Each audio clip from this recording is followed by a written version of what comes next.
I'm gonna start this recording so I don't have to download on Twitch. It's Out of the Abyss time. After what feels like an eternity, we are back, and we are rolling so many dice. Look at all those dice. Let's crash this shit. Anyways, hi. We are doing Out of the Abyss, no party mode tonight, and per usual, we're really happy to welcome all of our friends, players and such. We're missing one, sadly. Mr. Paradox, our wonderful Jimjar, will be having a special birthday celebration. Not his birthday, somebody else's. And we wish him the best. And we wish that person the best. Blah, blah, blah. And among other things, we would like to invite you to come and listen and watch as this one. Oh, thank you, Saber. It is Floofy. I didn't know there was a Twitch.tv yearbook, but apparently I'm the prime model for it. Well, duh, you have the floopiest hair. Well, sorry. It just... Anyways. That's how it works. We have our usual Abigator and our wonderful little mycodid mushroom. Aww. Ready to delve into the wonderful world of Out of the Abyss. Let's go ahead and bring you guys up on what happened last time. Last time, the gang who have traveled far in the Underdark, which is this realm beneath that campaign you know as the Forgotten Realms, and were captured by the Drow at the beginning, but then escaped. And then, as they sort of explored, trying to find a safe haven in this horrible, dank, just absolutely treacherous terrain, they discovered that there was a lot of dangerous stuff going on, and it was very uncomfortable. And as such, the escapees of Velkynvelve have tried to find civilization. They tried with the Kuatoa, which are some fish people that worship gods and stuff, since Jimjar seemed to be amicable enough.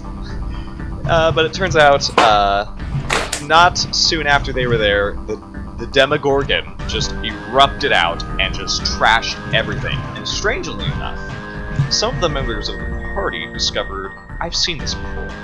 I have experienced this event, it feels like several times, but I can't really place this sense of deja vu. It's very strange. And they traveled a little bit further through the Dark Lake, and it turns out they happened upon a hag's hut. In fact, 3 huts, all of them sort of living together, except the other 2 went missing. The third one, a hag named Nanny Plunk, invited the group in and began to unveil this conspiracy. There is a twist of fate happening within the realm of the Underdark. It is almost seemingly trapped in these events, and our characters are somehow tied to what is happening. She was accompanied by this Kuatoa named Sloopy Doop, who has been, who is a member of this Society of Brilliance, which are a group hoping to solve the wrongs of the Underdark and unite its people of various races under a peaceful banner, hopefully. But first they gotta solve all these horrible problems, and that's difficult in just saying that. Nanny Plunk said, "Hey, my sisters went insane trying to figure out what is up with you guys. Let's go find them." So she guided them towards this forgotten temple, it seems. And just as they arrived, there seemed to be an immense tremor, and the characters just barely got inside the temple through this small crevice, and Nanny Plunk, unfortunately, was smushed to bits from the falling debris. It was awesome. And, well, no. It was actually rather sad because that was the only guide to this place. Wait, she was smashed? She was smashed because she failed. She was the only one out of you that failed. It was amazing. She was the last one in. And That's really funny. Yeah, I was very pleased with how that turned out. Everybody, including Jimjar, began to explore this temple, and it seemed to be long forgotten.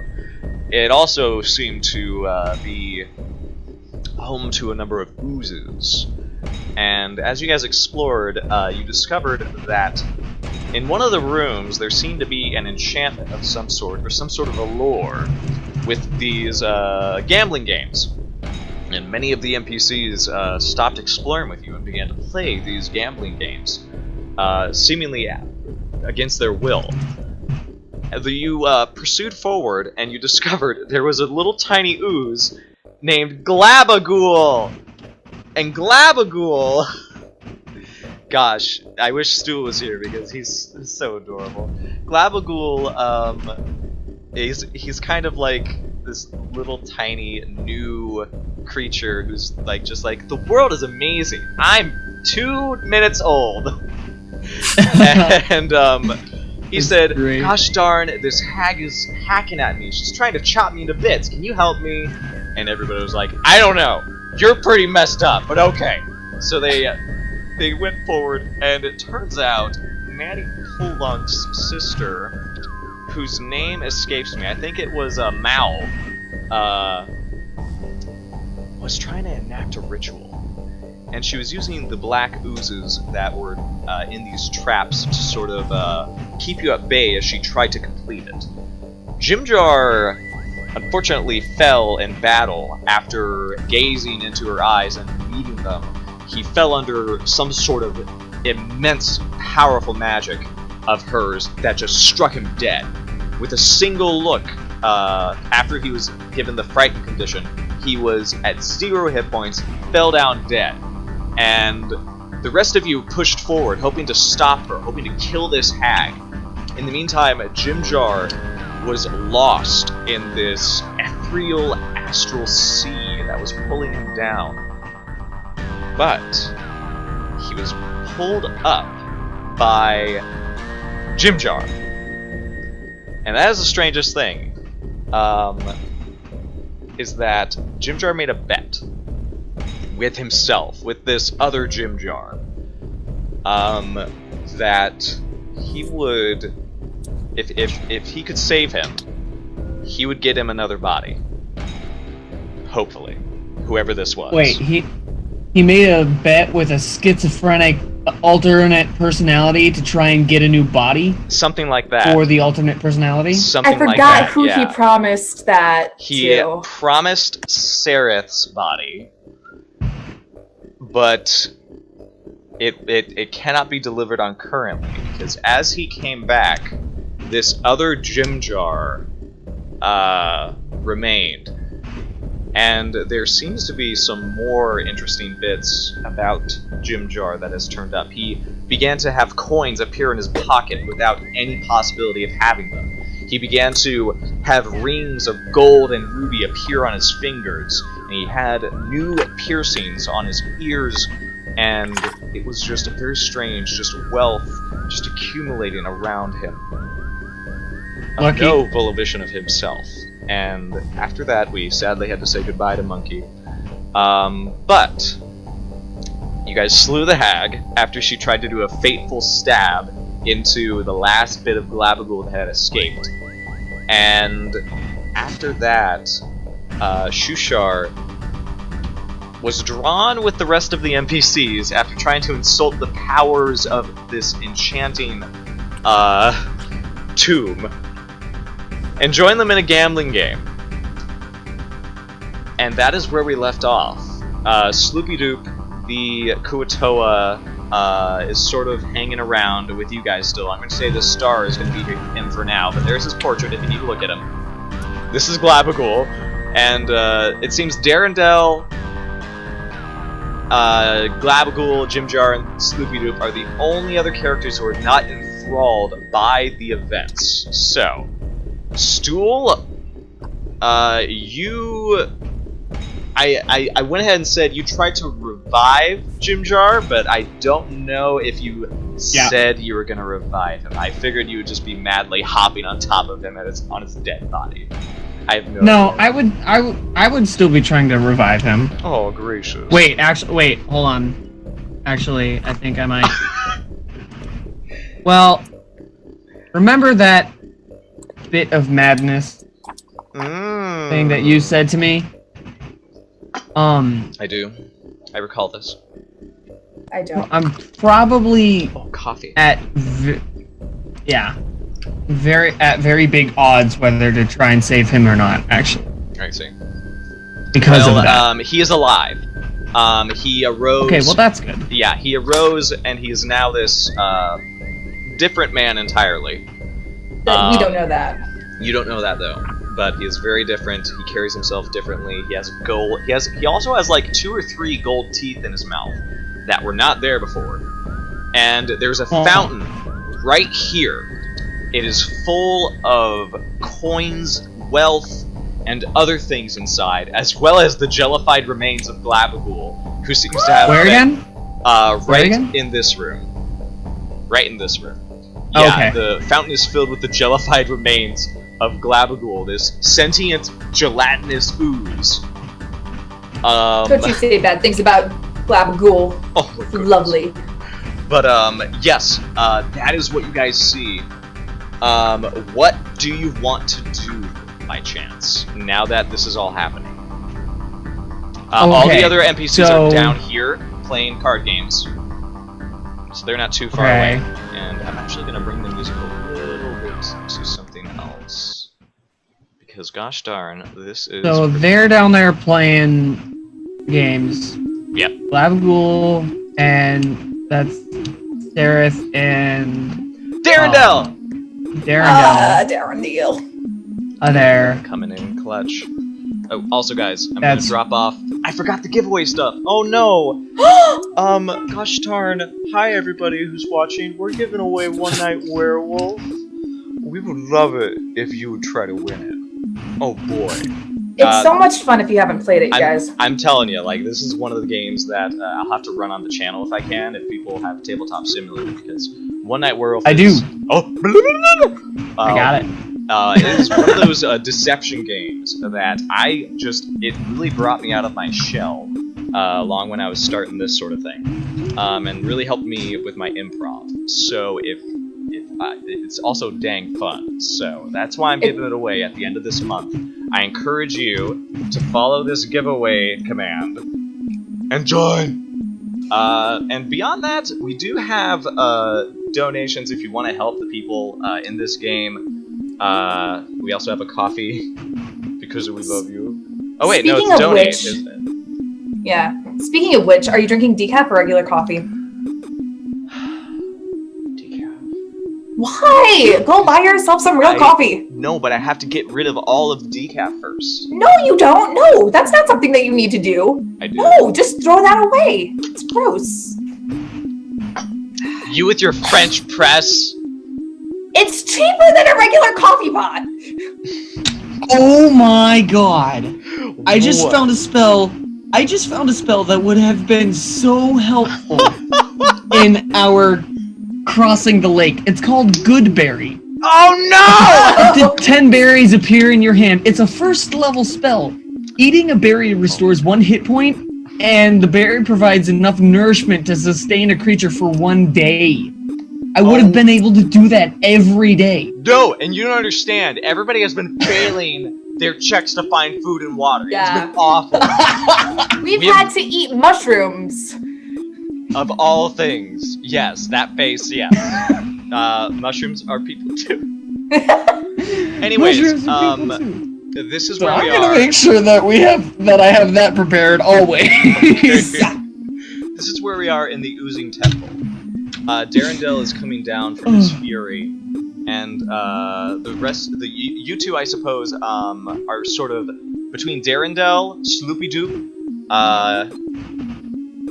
Yeah, you guys are all that remains right now of the characters who are not enthralled, and Jimjar is here as well.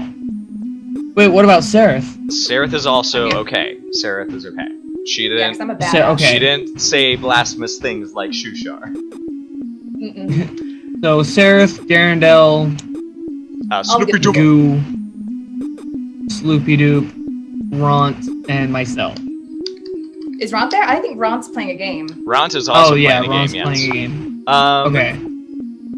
You two notice that Jimjar approaches the fountain, and he sort of looks down into it. And He says, Well, So, hold on. Mhm. I'm still trying to get my bearings. We came here to kill the hag sister. you came to question her. You came to sort of like figure out what she learned. Figure out what she learned. But yeah. we ended up killing her. Yes, unfortunately. Because she just immediately struck you guys down with some of her, like, fierceful power. Bah! Bah! And Nanny Plunk is now dead. Sloopy Doop is sort of inspecting the temple. He's also inspecting the hag's body.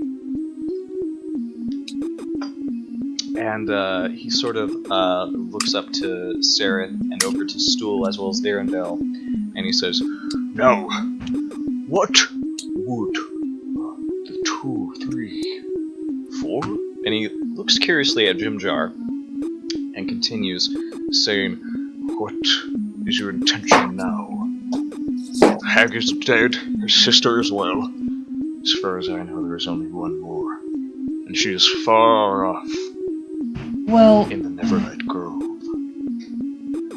Oh yeah, and Stool, one of the sisters is around Neverlight Grove, from what you heard. that disturbs me. Because they're scary. Didn't Oh, Hammett. Nanny, hag, whatever her face, tell me to root into the sister's brains? I think that did happen, actually, yes. I'm pretty sure that happened. Okay. Yeah, Hemeth is also here. Let me get him. The Duragar that has joined you guys. Alright, so yes, that is the thing that you can do if you want to. Okay, so Let me move every is this right here. where they're all playing games? Is that like freaking enchanted, force you to play this game until you perish kind of thing?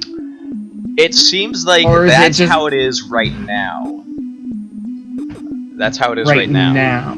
It might wear off, you're not sure. Maybe if they lose enough times. Well, I feel like it's probably gonna be that thing in the Feywild where you just dance and then eventually are dead. I mean, you don't know. Right. So I personally want to try and figure out how to make that stop. Give me an Arcana check, in that case. Alright. I don't even remember if I'm good at it. Oh, I am trained in Arcana check. I am trained in Arcana. 12. So, 17. 17. That's really good. It appears that there is an enchantment not only on the table but on the room, really. Once you enter it, you're sort of compelled, if you are of that mind, to gamble. It does not seem permanent, because there are some of the people in this room are starting to lose that effect. The Eldith, in particular, taps out and says, "Done. You've taken enough from me." She sort of gets up, and Hemeth, So it's the Duragar, is like... The enchantment's really just supposed to, like, slow you down from continuing into the room or distract you or something. It's not like, I'm gonna lock you here and hold you until you're dead. It seems after a while it's gonna wear off. But for now, it's sort of like taking precedent for everybody. Okay, that's good. Then I'll leave them there. I want to go, as gross as it sounds and as nasty of an image that it puts in my little mushroom head. Oh boy. Gonna go over to the hag sister. And she is dead beside the fountain. You waddle up. Be careful. You waddle up. Yeah. I have like limbs now, right? Yes, you do. You have little nubs. I actually have physical limbs, so climbing should be easier, at least to an extent. This is hilarious. I approve. All right, you wanna dig in, right? Oh my god. Yeah. It's gonna take a while. Give me a wisdom check. Wisdom check. Wisdom is +2. So 11. 11. Okay. Unfortunately, you're rooted there for quite a while. You are going to be unaware of what's happening around you as you are digesting some of her brain matter. I am aware? You're not aware. Or not? You sort of like dive in. You're hacked into the Matrix, buddy. I'm gonna still like be right next to Watch Jimjar because he's scary. Yeah, Sereth, you notice that Jimjar is sort of leaning over into the fountain, sort of like, look at this. What a mess. And he sort of is like picking up goopy remains and just like slapping them onto the ground, sort of like, Ew. Well, at least Jimjar, what you doing?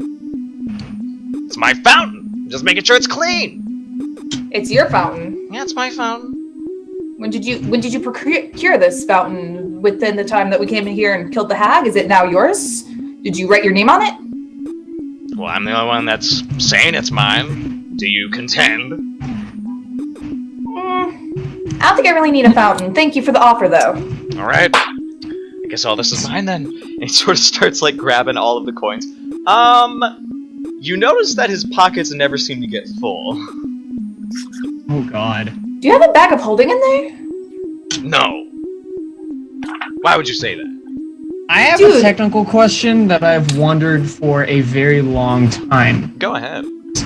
So, a bag of holding is basically a pocket dimension, right? In a sense. What is the inside of this pocket dimension? Because you can put anything that will fit in the bag. Yes.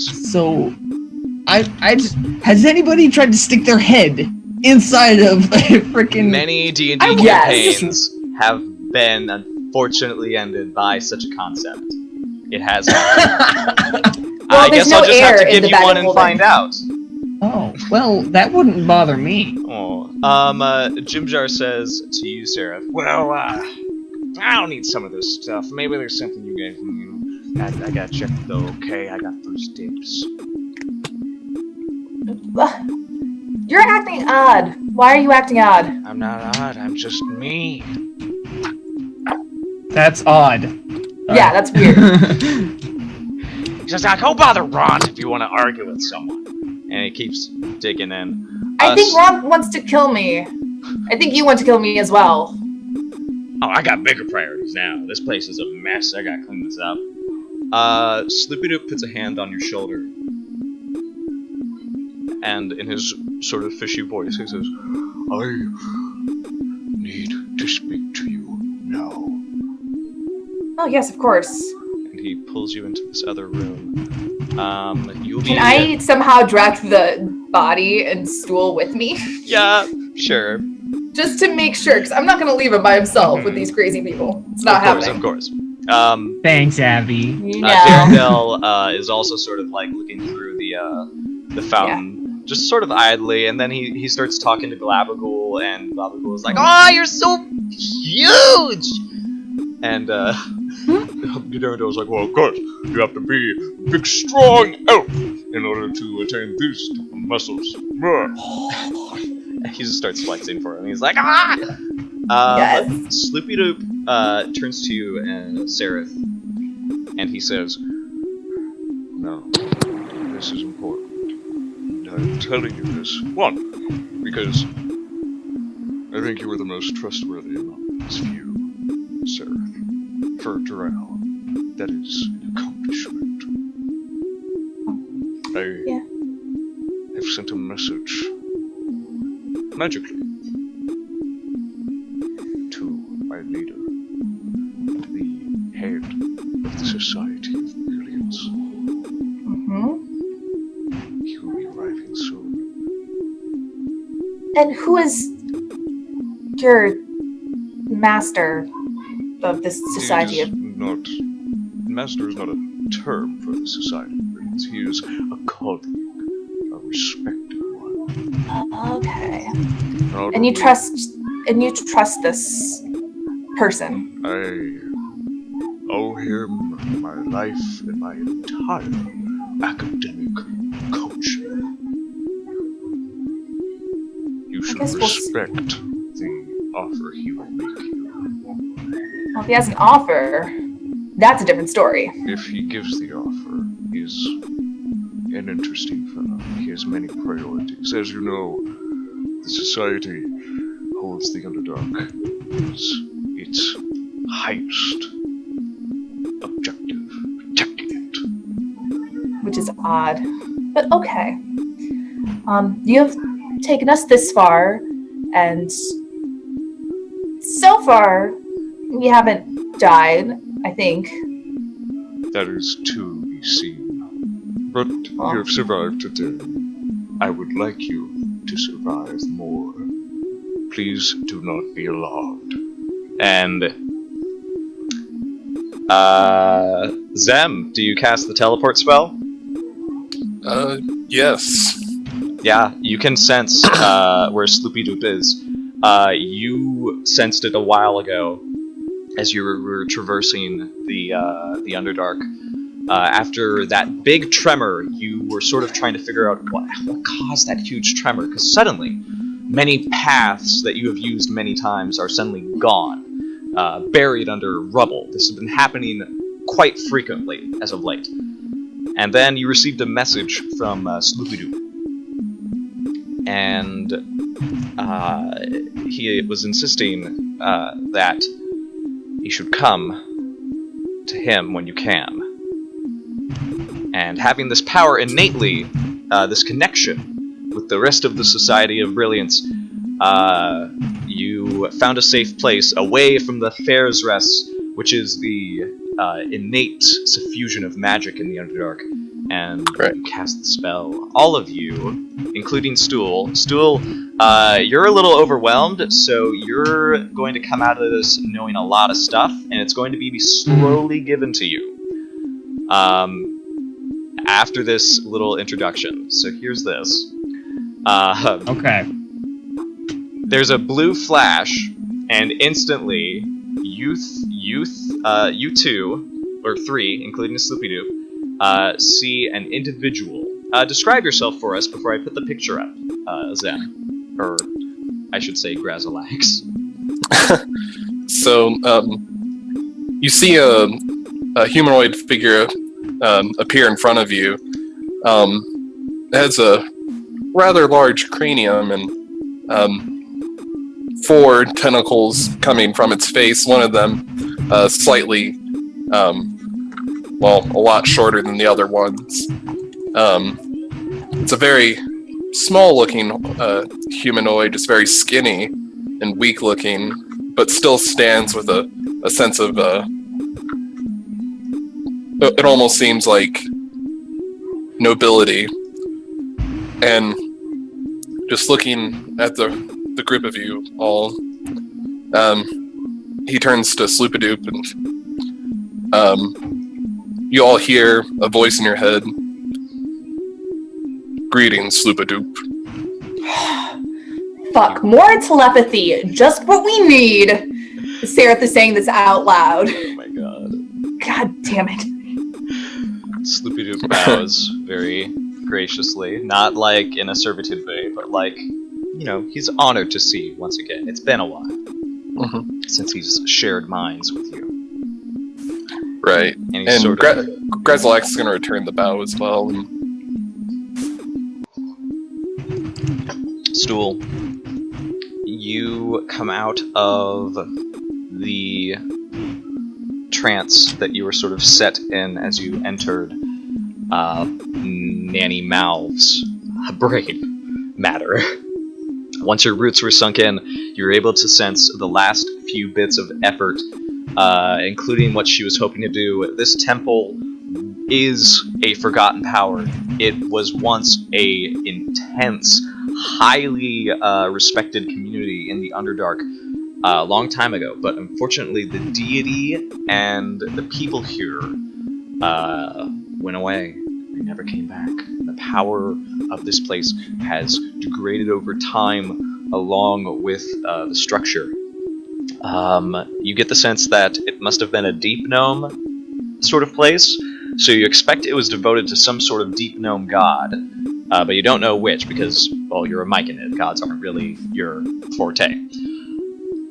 You do get the sense that when she came here, she sought to unlock the power of this place, the religious fervor that might still remain in its faith, and twist it towards Juba Lakes. the demon prince of oozes, straight from the abyss, hoping to turn this place's power into his power. Primarily because she had seen him in her visions, trying to discern what this intense sense of deja vu of the events of the Underdark was causing her. And there was an immense confrontation. You see her in her own visions seeing a giant mushroom. You see this giant mushroom, and you, for a moment, think it's yourself, but you know, no, I'm different. And you realize this is a skull-shaped mushroom. Sort of a collection of several mosses, fungus, and molds, all covering this humongous skull. Does it... Oh, it's all grown on top of a giant skull? But from where you are, it looked like a mushroom skull. But as you sort of get your bearing, it is a mushroom-covered skull. That... Now, she physically saw... The sister physically saw that, or it was like a vision? It was a vision. She appeared to be scrying either into the future or onto other events in another time. It's hard to guess. But there's a battle being waged. You see there is a group of individuals sitting down, and you see that they are not moving, but they're alive. And behind them, a little ways away, maybe 80 feet, is the immensity of Jubileix. This huge blackish ooze, several maws gnawing and screaming as they lunge at this tall, almost pristine-looking woman. She is immense. She's probably 15 to 20 feet tall. Long, slender arms, and almost dressed in a gown of fungus. Oddly enough, as you sort of gaze at her, it is almost like the garb of a bride, as she wields arcane magic to ward off this Jubileix. You don't know who this woman is, but you get the sense she's not of this plane. She is perhaps even of equal power to this demon prince. And you realize you are in this vision, which is taking place in the immensity of the fungal forest of Aram Mykos. And that is when you're pulled out by these talking voices, Slippy Doop, saying, "Do not be alarmed," and then boof! Suddenly there's this, whoa! There's this thing here! And cats are jumping everywhere! Yes, so Sareth and Stool, this is what you see in front of you. Slippy Doop bowing to this. I think, Sareth, you would know this is a Mind Flayer. This is an Illithid. So it's not Tiny Cthulhu? It's sort of like a person Cthulhu? Stool, you might know what this is. Give me a nature check. Just to see if you recognize what this is. What am I looking at? I'm looking at... Fungus waifu. Yes, please. You said nature, right? Yeah, give me a nature check. Okay, 1821. Alright. This is an Illithid standing before you. It is usually not seen in your part of the Underdark. Usually the Mind Flayers live in communes with an elder brain, which is literally a giant brain. But this one seems to be far away from any commune. It also... Gosh, it's butting into your telepathic spores. It's talking to everyone. That's Zeman's character? Looks like it. Sure is. Okay. Just wanted... I'm just... And now roll initiative! Just trying to get my bearings. No. Cue fight music.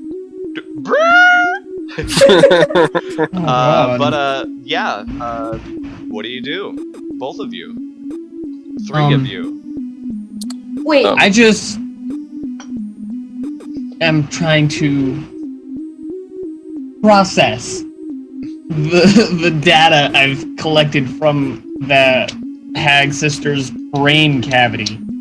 Now, would I feel stool kind of coming out of this? Whatever. No. No. Yeah. What? Yeah. Well, I wake up. I'm like, okay. You wake Hold up. on. And Just you sort of give me fall a out sec.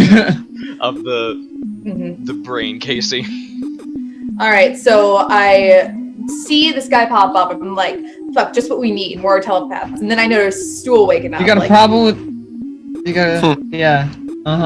Wait, no, not you. Just I don't need more people in my mind. Yeah. Stool, are you okay? I'm fine. You don't look This lady. fine. Okay. This lady is crazy. Just so you know. Okay. Oh yeah, So religious fervor in the worst way. Right. So apparently this place we're in used to be like a deep gnome sort of temple thing. It held some sort of power that the sister's was trying to convert it to an abyss god, I think, but then went crazy in the process. I mean, makes sense when you mess. There are with a lot of princesses a lot of other visions that I don't really understand, but okay. See, I wonder if that's why Jimjar's acting so weird. He's a deep gnome. Since this is like his domain, maybe since he's a deep gnome, it's affecting him differently because it's like his god's place. Maybe that's why he's acting so crazy. Yeah. Jimjar, do you follow any specific god or goddess? I don't think he's with us right now. Yeah, I thought we were all in the same room around the fountain. There's so many coffee burps. That's so do I. Grazalax, you see there's a deep gnome, sort of like halfway into this little fountain, sort of like just grabbing whatever coins and rubies he can and stuffing them into his pockets endlessly, it seems.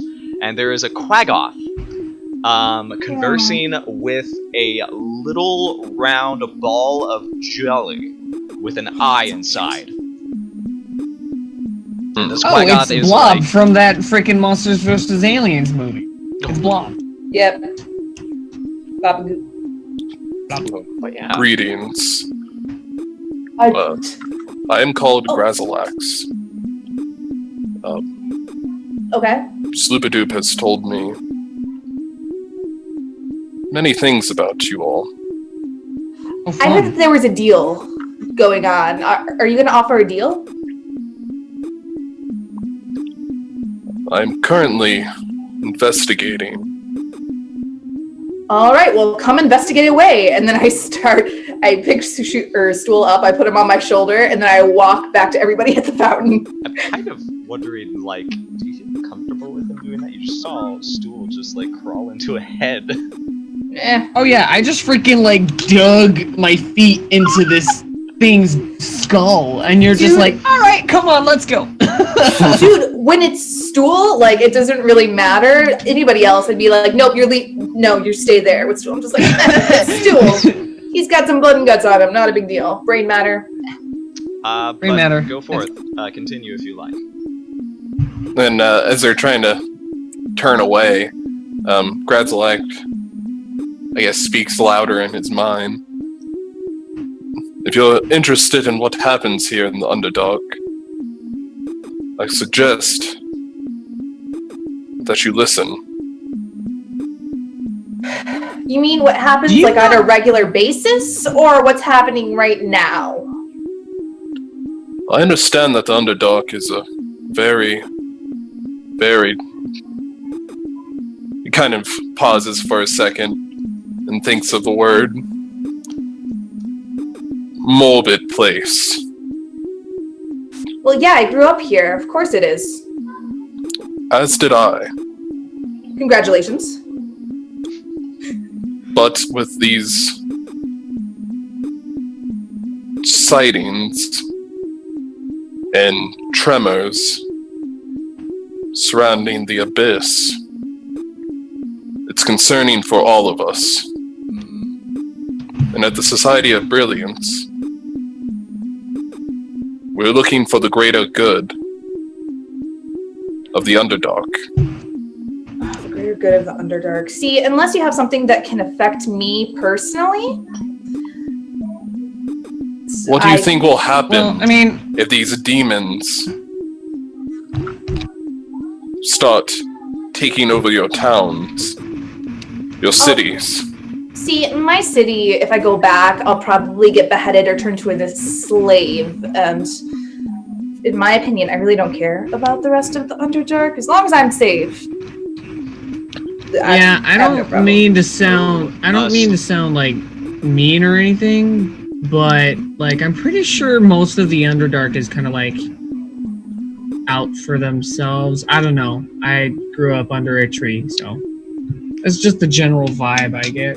Slippy-Doop pops up, respectfully so, and tells you and Seraph, Do not forget what you saw over in my old town of Slippy-Doop.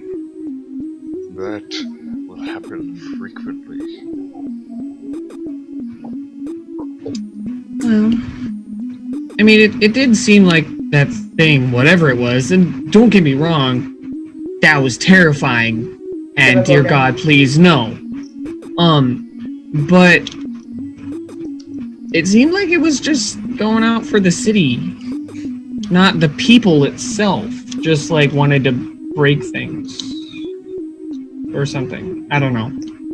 So what happens when these demons make the Underdark their plane of existence? As long You as think I'm that safe. you're not going to be safe. There's nowhere you can hide in the Underdark if you're a stranger to your people. I'm gonna have to go up to like the light. I don't like the light. Do you think the surface world will accept you as is? Oh no. I'm also thinking, and I turned to Stool. Okay, what was it that the dead lady, said about the mushrooms? There was some like thing in my mind. Do you remember that? Oh God. Oh my God, that's right. Grazalax, this drow. She has mushrooms growing out of her mushrooms forehead. coming out of her head. Yeah. Like, her skull has sort of split open and bits of hair have fallen out, where there are, like, orange-red mushrooms, long stalks, and, like, flat, saggy caps on top. I remember. It's a dead, drow? No? No, this is me. Oh, that's you. Oh. This is me. I'm not dead. Abby's a dead drow, right? Ew, gross. No, I remember. I think she said, like, it was because an abyss goddess was trying to take over your mind or something? I think? I think it was I might be wrong. Nanny Plunk did mention that when you asked her to look at those things. Yeah, and apparently my head should have exploded already, but it hasn't yet. And she doesn't know why. But if this is one of the abyss gods, and I turn to Grazalax. So is this being done by the what was it, princes of the abyss, or whatever? Perhaps. And he just like almost impolitely just kind of like grabs your chin and tilts your head so you can see clearer to the mushrooms. I like whip my chin out of the. What are you doing? Investigating. My head? Yes. I mean, and I'm just gonna try and see like what really is this stuff. Interesting. And if I know anything from it from. Give me a religion or an arcana check.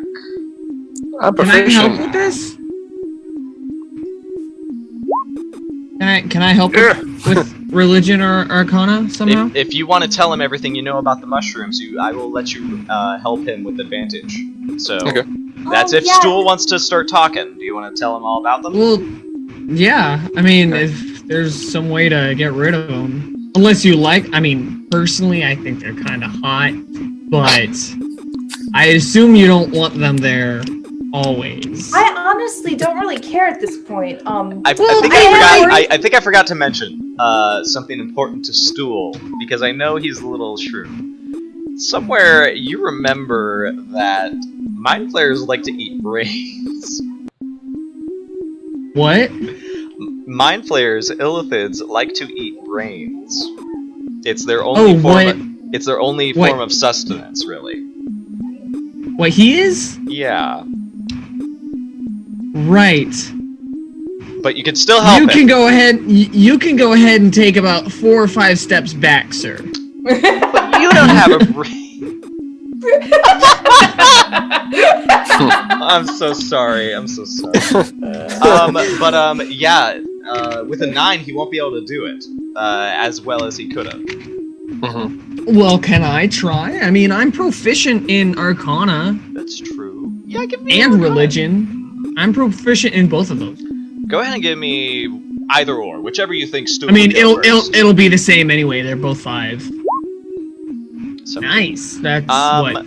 So, 22? Razalax, if you only had her for a moment, you couldn't really discern anything special. You kind of wish you could, but again, they just met you. You, Stool, however, do get the sense of odd kinship to these mushrooms. You don't get the sense that they're sentient, but you do get the sense that they are deep in their roots connected to something. There is a sentience tied to this. And to because they're inside of her brain. Yes, but you feel like they were implanted by something. Like by a different sentient. Yes, there was something. Right, because she got those after blowing up a beholder-shaped mushroom. Ooh, actually no. Thing, right? See, that's when they popped. That's out when they of my popped. Head. Oh, she had these orange sores on her skull for a long time, way before Velkynvelve. And the only thing you know about them in the first episode, the only thing you know about them is that she went unconscious one day, and apparently she killed her entire scout party, and was thrown in jail for it, and was going to be like sold. Oh, that's back why you were thrown in jail. Okay. Yeah. I guess I never had gotten the full picture. But you get the sense that there is an entity somehow tied to these mushrooms, and strangely enough, you feel your kinship towards them as well. Abby just got an idea and she almost exploded. No, I just remembered. Nanny also said, so there was the fungus goddess or whatever. Yes. There's also the big forest thing that's also in there. Aramikos. Yes, it's home, which makes sense if it's a. Right, I'm pretty sure. Nanny Hag said. Nanny Hag. Call her that because I can never remember her name. I'm pretty sure she said that the main reason or the main probable cause why your head didn't detonate was because But then also my I've presence got or something. Major crazies running around in my brain. But that's what you guys got so far. With your 9, Zem, Razalax will understand this is unusual. Definitely. This is not normal. Strange. How weird. Normally those don't grow out of pili faces. And then Darendale comes in. He sort of is carrying this little glob in his big hairy palms. This huge quaggoth. Is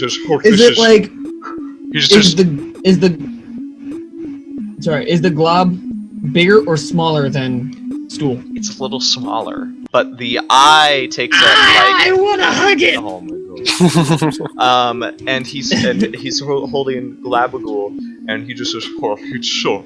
This is the most precious thing. Oh, are you new? Hello there. I'm Prince Darendal of Nerendenbane." He's sort of like this Quaggoth, like sort of like, hold on, I gotta. Oh god, you're slipping. And he puts him in one palm and holds out his other balances goofy one while palm shaking to your like hand. shake yours. Grazalax just kind of looks at him. Prince, you say? And holds out a hand, just... and shakes it. Yes, I am of royal blood, you understand. In the High Forest. I don't think you've been to the High Forest. You don't look the type. Sorry.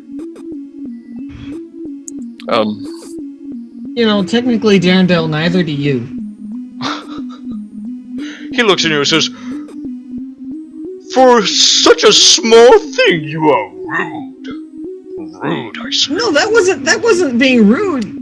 That's just saying looks can be deceiving. You're a prince from the High Forest, but you don't look like a prince from the High Forest. Well, that's Who because knows where this guy could I have told been. you that horrid wizard cast a horrible spell on me, and now I am a tragically rather buff beast. Right. All I'm saying is that you never Grazalax, know where people have been. give me an insight check. Really? Oh man. Who? Just Okay. on your interaction with Darendale, real quick. This Because- whole time, I'm motioning, just go with it. Just Yeah. Just roll with Oh, it. I think He's that crazy. Sarah's is like Ithalids Oh, always Darendale, have yeah. disadvantage on insight checks. oh my that god. sucks. Why? What? Because I Insight. didn't do bad. All right, that's not bad. because they want to Wait, eat why- the brains. So this is more. Why do they have?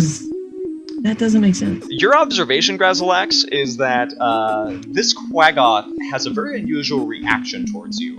Quaggoths are in the Underdark are one of the more beaten down races. They have never been. They actually are not native to the Underdark. They used to be surface-dwelling creatures, but they were driven down here by the elves long ago due to some. I don't know. It was just some sort of conflict between these primitive beasts and the high noble elves. They have been taken advantage by and enslaved by pretty much every power there is in the Underdark. They've never been able to organize. They're usually, if they are not slaves, in tribes, and more often than not, they're extremely territorial and aggressive.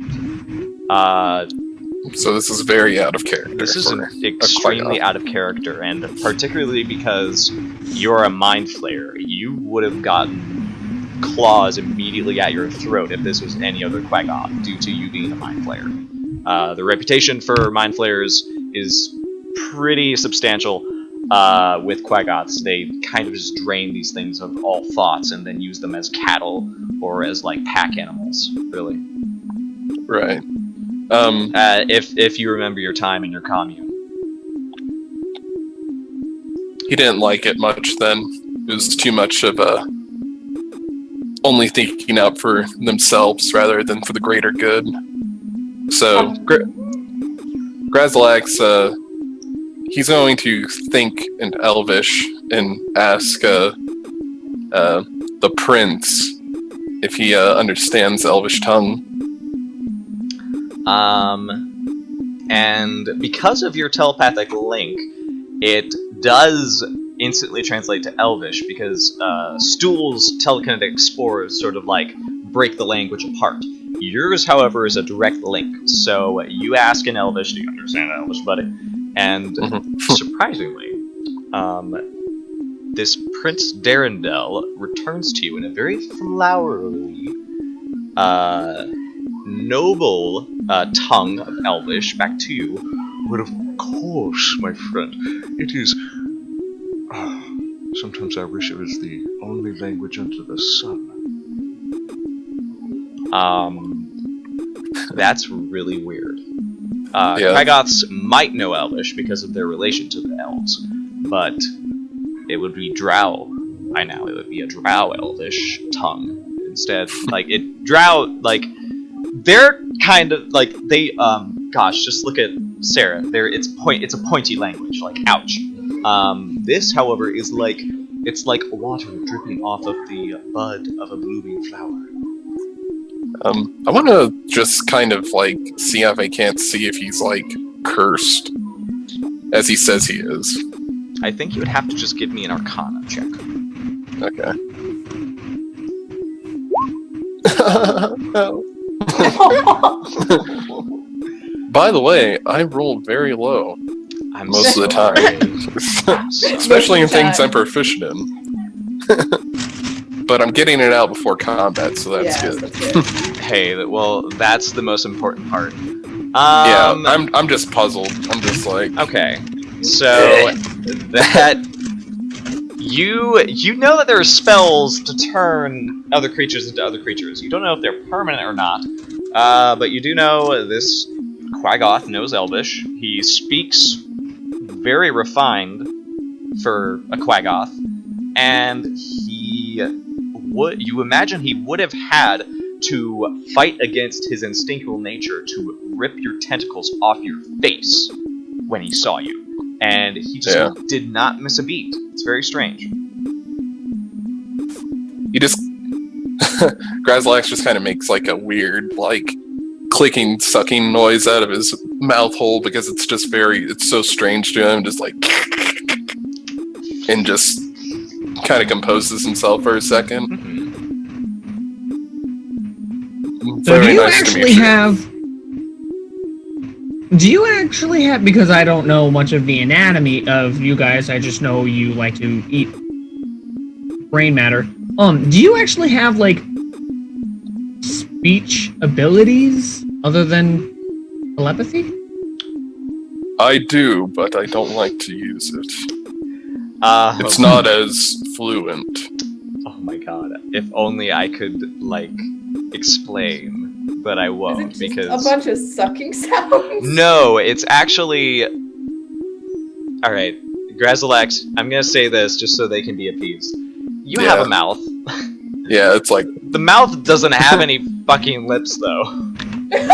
So it's literally just a maw that with, teeth in it. Yeah. You could talk through it, except it would be air pushing out. Yeah. In a very controlled manner. You could maybe get half a sentence out before you'd have to be a deep breath in order to keep doing it in that fashion. It's very exhausting. Because you can't close your No,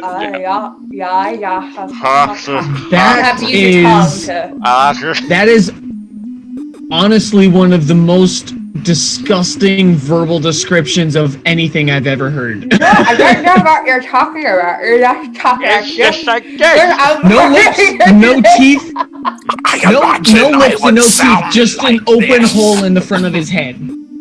That's gross. It's underneath the tentacles. It's underneath the tentacles. If he opens his mouth it's like a little curtain. there's just a hole. You're talking to the person who literally has her skull cracked open with bits of hair falling out and mushrooms. So gross. I don't care, man. It's lovely. It's gross. Anyway, not that this whole conversation isn't weird. Fun? Weird? I'd like to get out of here. This place just gives me the creeps. I turn to Raz kind of reluctantly. I've thought it over. Perhaps, maybe not for the Underdark, but for the sake of my poor head, perhaps we should try to find out what's going on here. It seems like things are intertwined in ways that I don't quite see yet. Maybe you can help us. That is my plan, to help all of you. I feel that most of you are going to be tied to current events, and possibly the ones to help stop what is going on here. long as my head doesn't continue cracking open, because I rather like being alive. Thank you very much. Maybe you'll just turn into a mushroom. It's honestly not that bad. See, I wouldn't mind turning into a mushroom. And as I'm walking towards the others, I'm talking to, so I wouldn't mind turning into a mushroom. It's just the, like, I'm still I need to still be myself. That's what it is. I wouldn't end being a mushroom.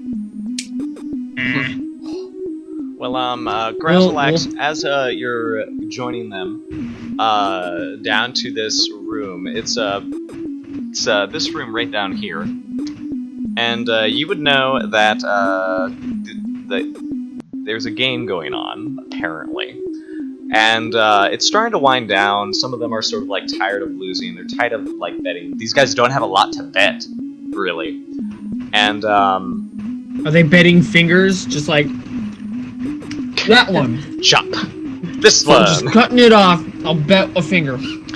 Yeah, you do get the sense that there are really weird bets going on. Like they've literally like dug through whatever like possessions they have scrambled together in order to do this. You see when they lose a bet, the stuff that they are putting up, where does it go? The winner gets it. Oh, they're just betting between each other. It's not like some magical mythical game house thing. No. Okay. That's good. You see in this room are two deep gnomes. They look to be twins. You see a big orc. You also see a dwarf, female dwarf. A Duragar, which is a Underdark dwarf. Gray skin, cloudy eyes. And you also see another Kuatoa. He has this sort of like long smile across his face, and one of his eyes is just like up here for some reason. And he just is looking at his hand of cards, and just like, I'm not sure which one might be the best. And he just looks very distressed. This is an excellent way of solving conflicts. At seeing this, I kind of sigh. No bloodshed whatsoever. Back. I'm honestly, as slightly off-putting as Psycho Kill Everything Shushar is, it's really annoying him just going back and forth like this. Yeah. Like, just pick one and stick with it, you know? I think there might be something deeper going on. Hey, kids, you guys. The deep gnomes are the first one to answer that. Weirdly enough, but the rest of them sort of look up and they're like looking expectantly, like what? It's time to go. Also, we got a new member of the gang. Introduce yourselves. Be polite. We are going to find out what Instantly, what's going on. The air of the game grows dark.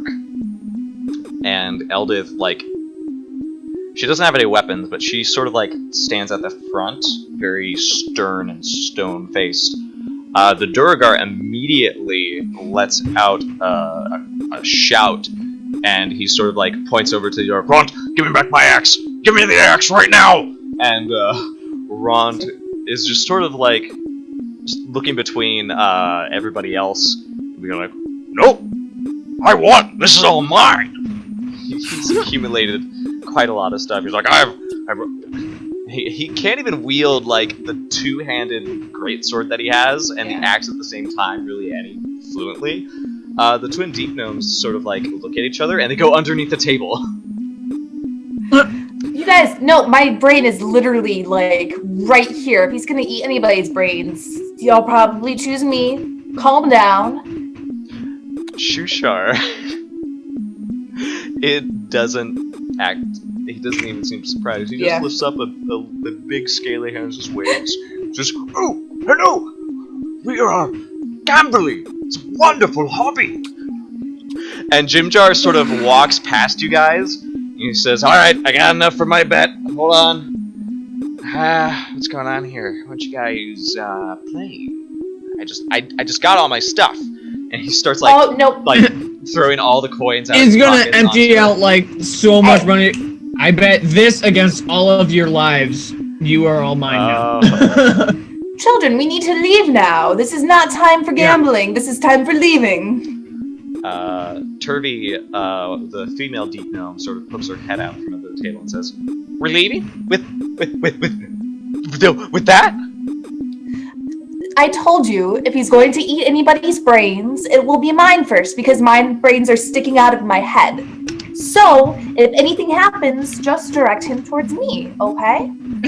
I can assure you, I'm not here to eat any of your brains. Yeah, that's probably not going to be very assuring. Yeah. But, no, you guys, we need to fix what's going on. We got one more hag to track down, and I want to find her before she dies, too. Actually, the Duragar, Hemeth, sort of perks up and says, Now hold on. I thought we were going to Mantol-Derith. I mean, going to a bunch of fungus people, that's what you think is going to be productive for us?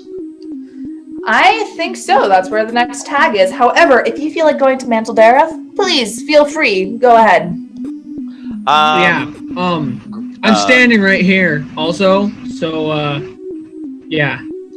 Grazalax, you understand that Mantol-Derith is not exactly what you want for the Underdark, but it's the only real place in the vicinity where Duragar, Drow, deep gnomes, Schnurfneblin, otherwise, that's deep gnomes too, and humans have sort of congregated in a neutral ground, but it's very tense, and it is mainly just a marketplace for the most part.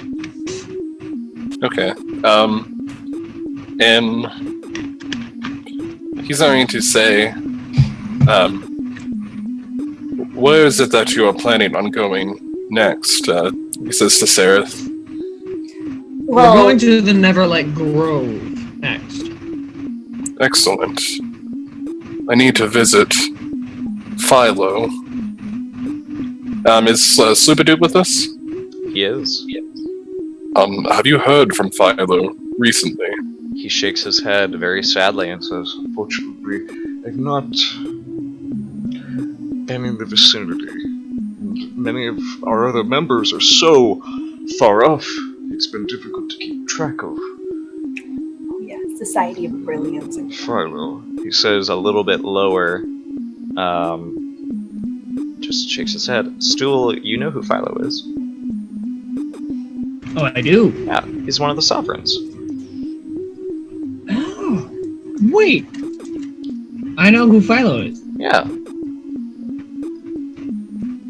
Wait, one of the sovereigns? You mean one of the matriarchs? Or sovereigns, not matriarchs. Yeah, Neverlight Grove has two sovereigns. One of the two grove leaders, basically. Yes. But I think he's the local one that you met later. The original. Right.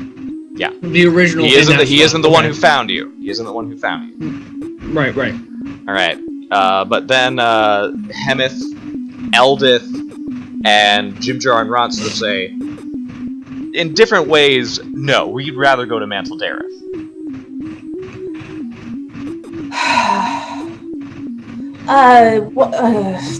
Okay, I guess if you want to go to Mantol-Derith, we can go to Mantol-Derith, whatever, we'll get some stuff, and then we need to go to Neverlight Grove, because I'm not having this, and I point to my head, I'm not having this blow up.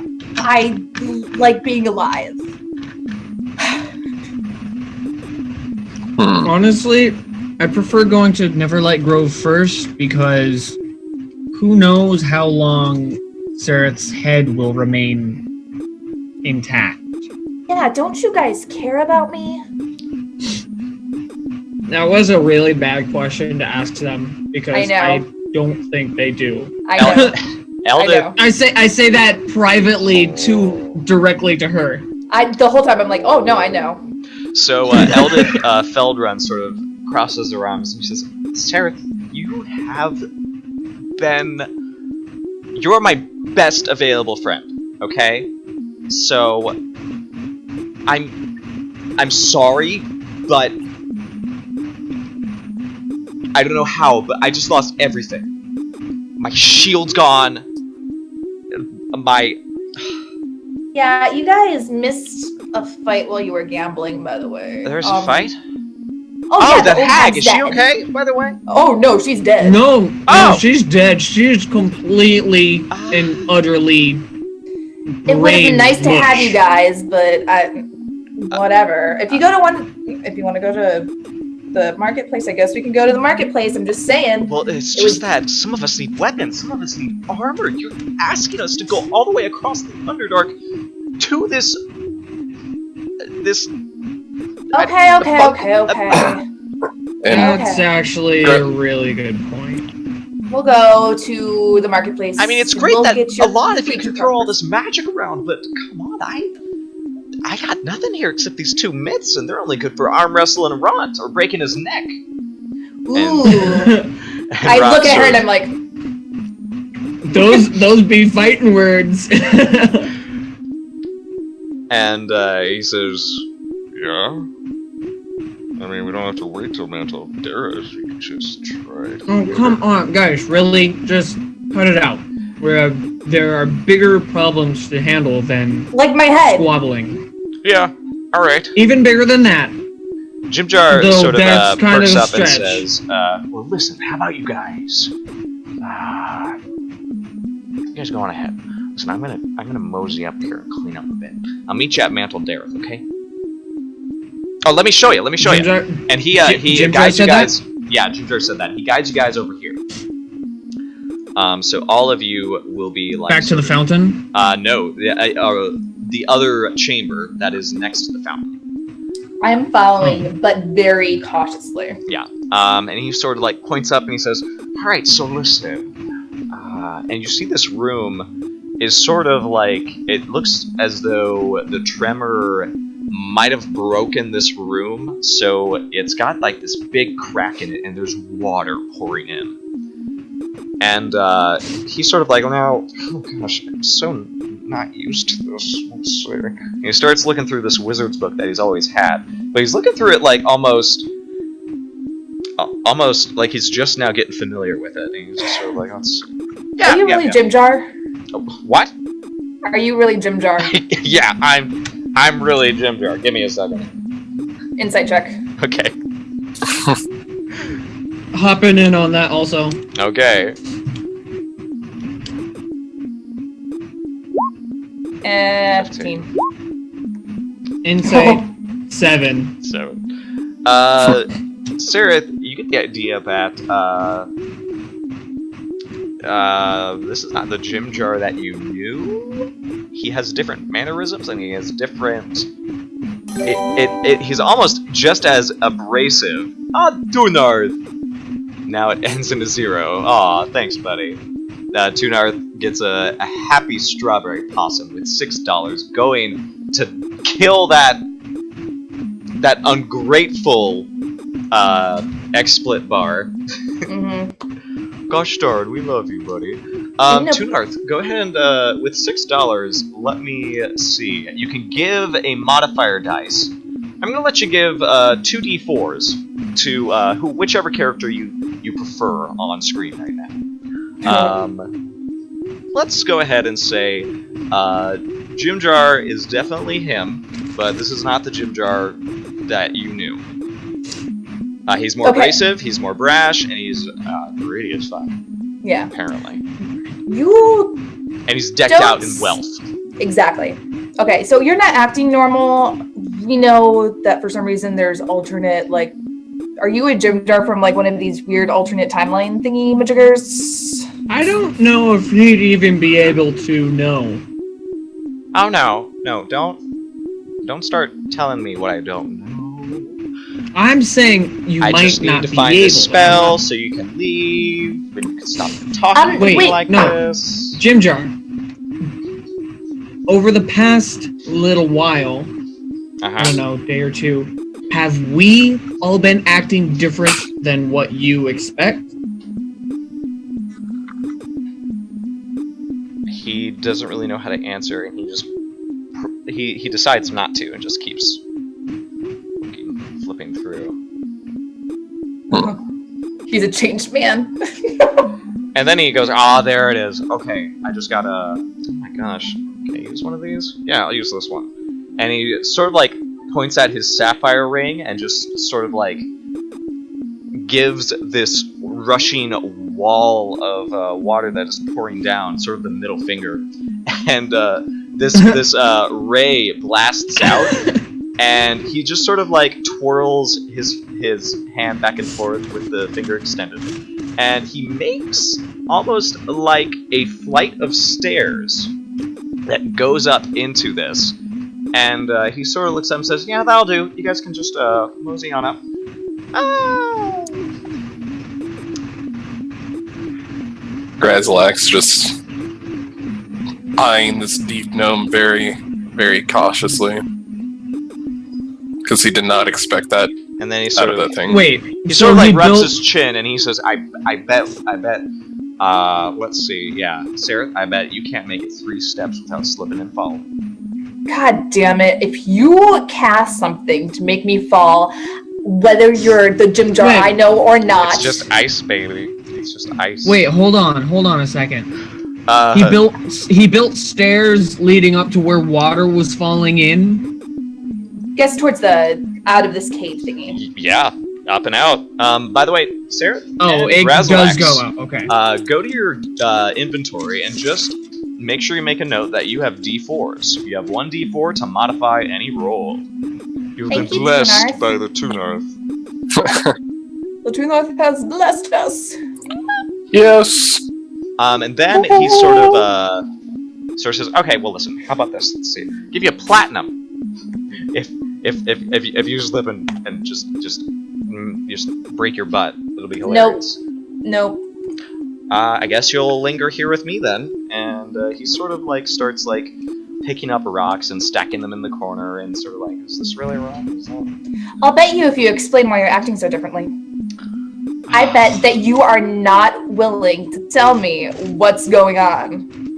No, I really don't want to. I just want to get back to my business. I bet you 2 silver pieces that you won't tell me. Or that you... Yeah. Nope, that's right. Are you saying I'm scared? I am saying that you're scared. I am saying that you're too scared to tell us the truth.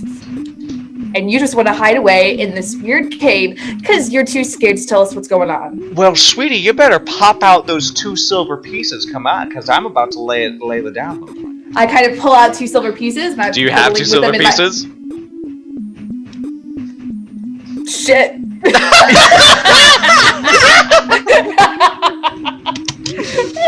Reaches into her pocket and there's a hole in the bottom, so her hand just like slips through. Just a finger through the pocket. It's like Sarah Do reaches you- into her pocket. I do freeze. you- Does anybody else have 2 silver coins? wow. I am not the betting type. And I don't have pockets. I'm gonna say you have another option. You could try to minor illusion. I'm not sure if I No. want to trust this guy. Too late. She already asked the question Yeah, I in already asked the character. question. He already knows. God damn it! I mean, I don't know how much Well. silver or money I started off with. I think because you do have to sort of like make exchanges sometimes. I think you will have 2 silver on you. Okay. Let's say That's let's say you start out with, what's your background? Hermit. Hermit. I think hermits start with not too. a lot of gold. Yeah, it's like I'll pay you back. What is it? I promise. I just need to find out something. You're gonna IOU with the bet? Or bet with an that would- IOU? You I'm have not 5 gonna do that gold, with. so Yeah. make sure you note down that you're 2 silver down. okay. So Thank you. So you have 2 silver, and do you pop them on over to Jimjar? Well, he's got to tell me before I give him the 2 silver pieces. That's he's got to true. start talking. That's true. Grazlax Sort of just kind of sighs, and he says, "Really couldn't have bet any higher than that. These are like pennies." All right. So here's the download. Okay. There are 2 souls in this body. One of them is mine, and one of them's the other guy you knew. He's not Jimjar. I'm Jimjar. Then who's the other guy I don't know. that we knew? Well, I know, but I'm not gonna tell you. Okay, so basically, Too scared to tell me the truth. I'm gonna Oh. keep these 2. Oh, really? Oh, really? Sure. Yeah. His name is. so we know that this Jimjar human is just fella, schizophrenic. This human fella. And listen, this fella, and then there's suddenly like static that comes out of his mouth. And then he says, and he went along with a lot of you, and eventually you guys, and then more static. Sort of like this fuzz that is breaking through the telepathic bond that you guys have. And he every now and then he sort of has this this moment where words are actually making sense. He says, Yeah. and by that time the princes of the abyss are just like out of control, and lots of minotaurs and all sorts of, and by that time, and another static. So there's Is it things just that we're him not allowed to know. That's Can't- interesting. Okay. And then he says, so there, sometimes I can say what I want, and sometimes, I can't. I'm bound by different rules than you. Right now, because of what I am Jimjar. I have lots of other names. But right now, this is my house. And you better get the fuck out. I toss him the Wait, 2 so- silver. Thank you. Oh, no, thank So- you. And then I start walking up. No. Okay, well then. you Give start me a walking up. dexterity saving throw. Me. Oh, Yes! shit. Yeah! I hop off. I'm just gonna stand there. I want to keep talking to schizophrenic Jimjar.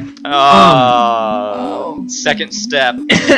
Halfway up, she slips and eats shit on the stairs. I lay on my back and I just stare at the ceiling. Reslax is looking down at you. So, hold on, Jimjar. So you said there's 2 souls in that body. The Jimjar that we know, and then you, which is a totally different Jimjar. Totally. Now, are you just... You're a totally different Jimjar, but from, like, the alternate reality that we've come to realize is a thing? Let's just say that these 2 souls in this one body have really screwed things up for me. Wait. I'm above all of you. Not in Well- just like the plainer sense. I'm tied to this place. And until I can untether myself after that nasty bitch's magic, then maybe I'll find you guys sometime. But for now, I gotta tidy it up. Make sure it's nice and clean. Oh, I think I'm sort of maybe understanding. Can't So, leave till my pockets are full. Okay? You are a consciousness that's tied to this temple, this structure here. If you want to think of it that way, sure. It's a lot. That's good reasoning for a mushroom head. Yeah, I'm really straining right now. Oh, your poor little brain. Well, I got intelligence. I have 17 intelligence. I'm pretty sure I'm at least. Okay. You're catching on. So You went to preschool. I went to preschool. So you're a consciousness that's tied to this temple area, whatever, and you're inhabiting Jimjar's body, which has 2 other souls. Oh no, I've always been having this body. Somebody interloped. I don't think it was on purpose, but that's what happened. And you notice he sort of glances to the deep gnomes, very in like a scurried manner, and he says, "He had a lot of obligations. I don't. You two can stop worrying about him, okay?" And Rhonda's sort of like taken aback by this. He's like, Look, I don't understand everything that you're saying, except for the part that you're not coming with us. I mean, you remember what we talked about, right? And he goes, "Fuck off, Rod." And he gives the other middle finger, except this one glows, and Ront is going to make a saving throw. Wow. And Ront just sees that gesture, and he's so appalled that the magic that this guy cast just bounces off of him. Reaches over and snaps his fingers back. Oh my gosh. And he just grinds his tusks together, and says, Okay. I see how it is. So, because... You're muted, Abby, sadly. Yeah, Abby is muted. That's what happens when you team up with one other person. I'm gonna quote that. I need rude in my life. Rude. Rude. So that means Jimjar, not our Jimjar. Yeah. We won't be able to talk to you if we leave here. Well, no, because I'll be here. I gotta. No, I'm physically here, but I'm also ethereally here. Like I said, I'm above you guys on the planar sense. Okay, you're in a different plane. You're on two planes at once. I guess that's one way to look at it. Okay. But you physically interrupts and just says, I think it's best to leave your friend behind here. It doesn't seem like he wants to come with you all. No, I don't. I'm kind of sick of all of you, actually. Except for her. That was awesome. Thank you. Me? Yeah, that was, like, you took that fall like a dead fish. Still laying on the ground. Yeah. Me? Oh my gosh. And you also notice that Sloopy Doop and Chushar sort of take offense to that. They're like, So you physically are not able to leave this area? no, because unfortunately this body is tied to that other body, which I referenced earlier, and I have certain obligations to attend to, because I unfortunately had the grace of these two brats. And The twins. Yeah, now I have to do obligations. And Well, the twins sort of like Father look at each Jimjar. other like with wide eyes, just fearful, like they just realized something. The And twins then are coming with us, right? Yeah. I look over at the twins. You guys are coming with us, right? They nod very quickly, and Topsy says, "Yeah, we're going, okay, we're going." And Okay. You two have some splaining to do. they're already up the Yeah, stairs. I'm- They're going. Ugh. Do they fall on their ass too, please? Let me find out. So, Jimjar, or other Jimjar, Topsy face plant. one of them eats shit. And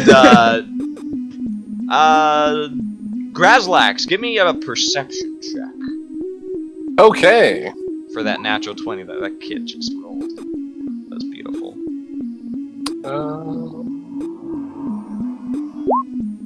Perception's not that high. Gosh, the only thing you really see is that Topsy and Turvy. Turvy is the girl. She got like 5 steps up before she slipped and just faceplant. Awesome. Yeah! All the way down. All the way down. Turvy, though, he's this deep gnome boy that has like broken teeth. It looks like somebody just smashed his face in a few times and just took a couple teeth with him. Both of these deep gnomes have sort of like this ratty look to them. They've got like thin features and their hair is just wispy. He, however, just goes on all fours and just starts going boop, boop, boop, no problem. Easy peasy.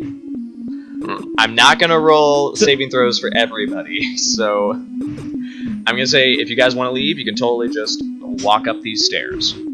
Have Yeah. fun Wait. trying to fill your pockets, Jimjar. Got Wait, bigger pockets I'm- than you think, sweetheart. Jimjar, if the twins are leaving, how are you going to maintain your obligations to them if you are not able to leave?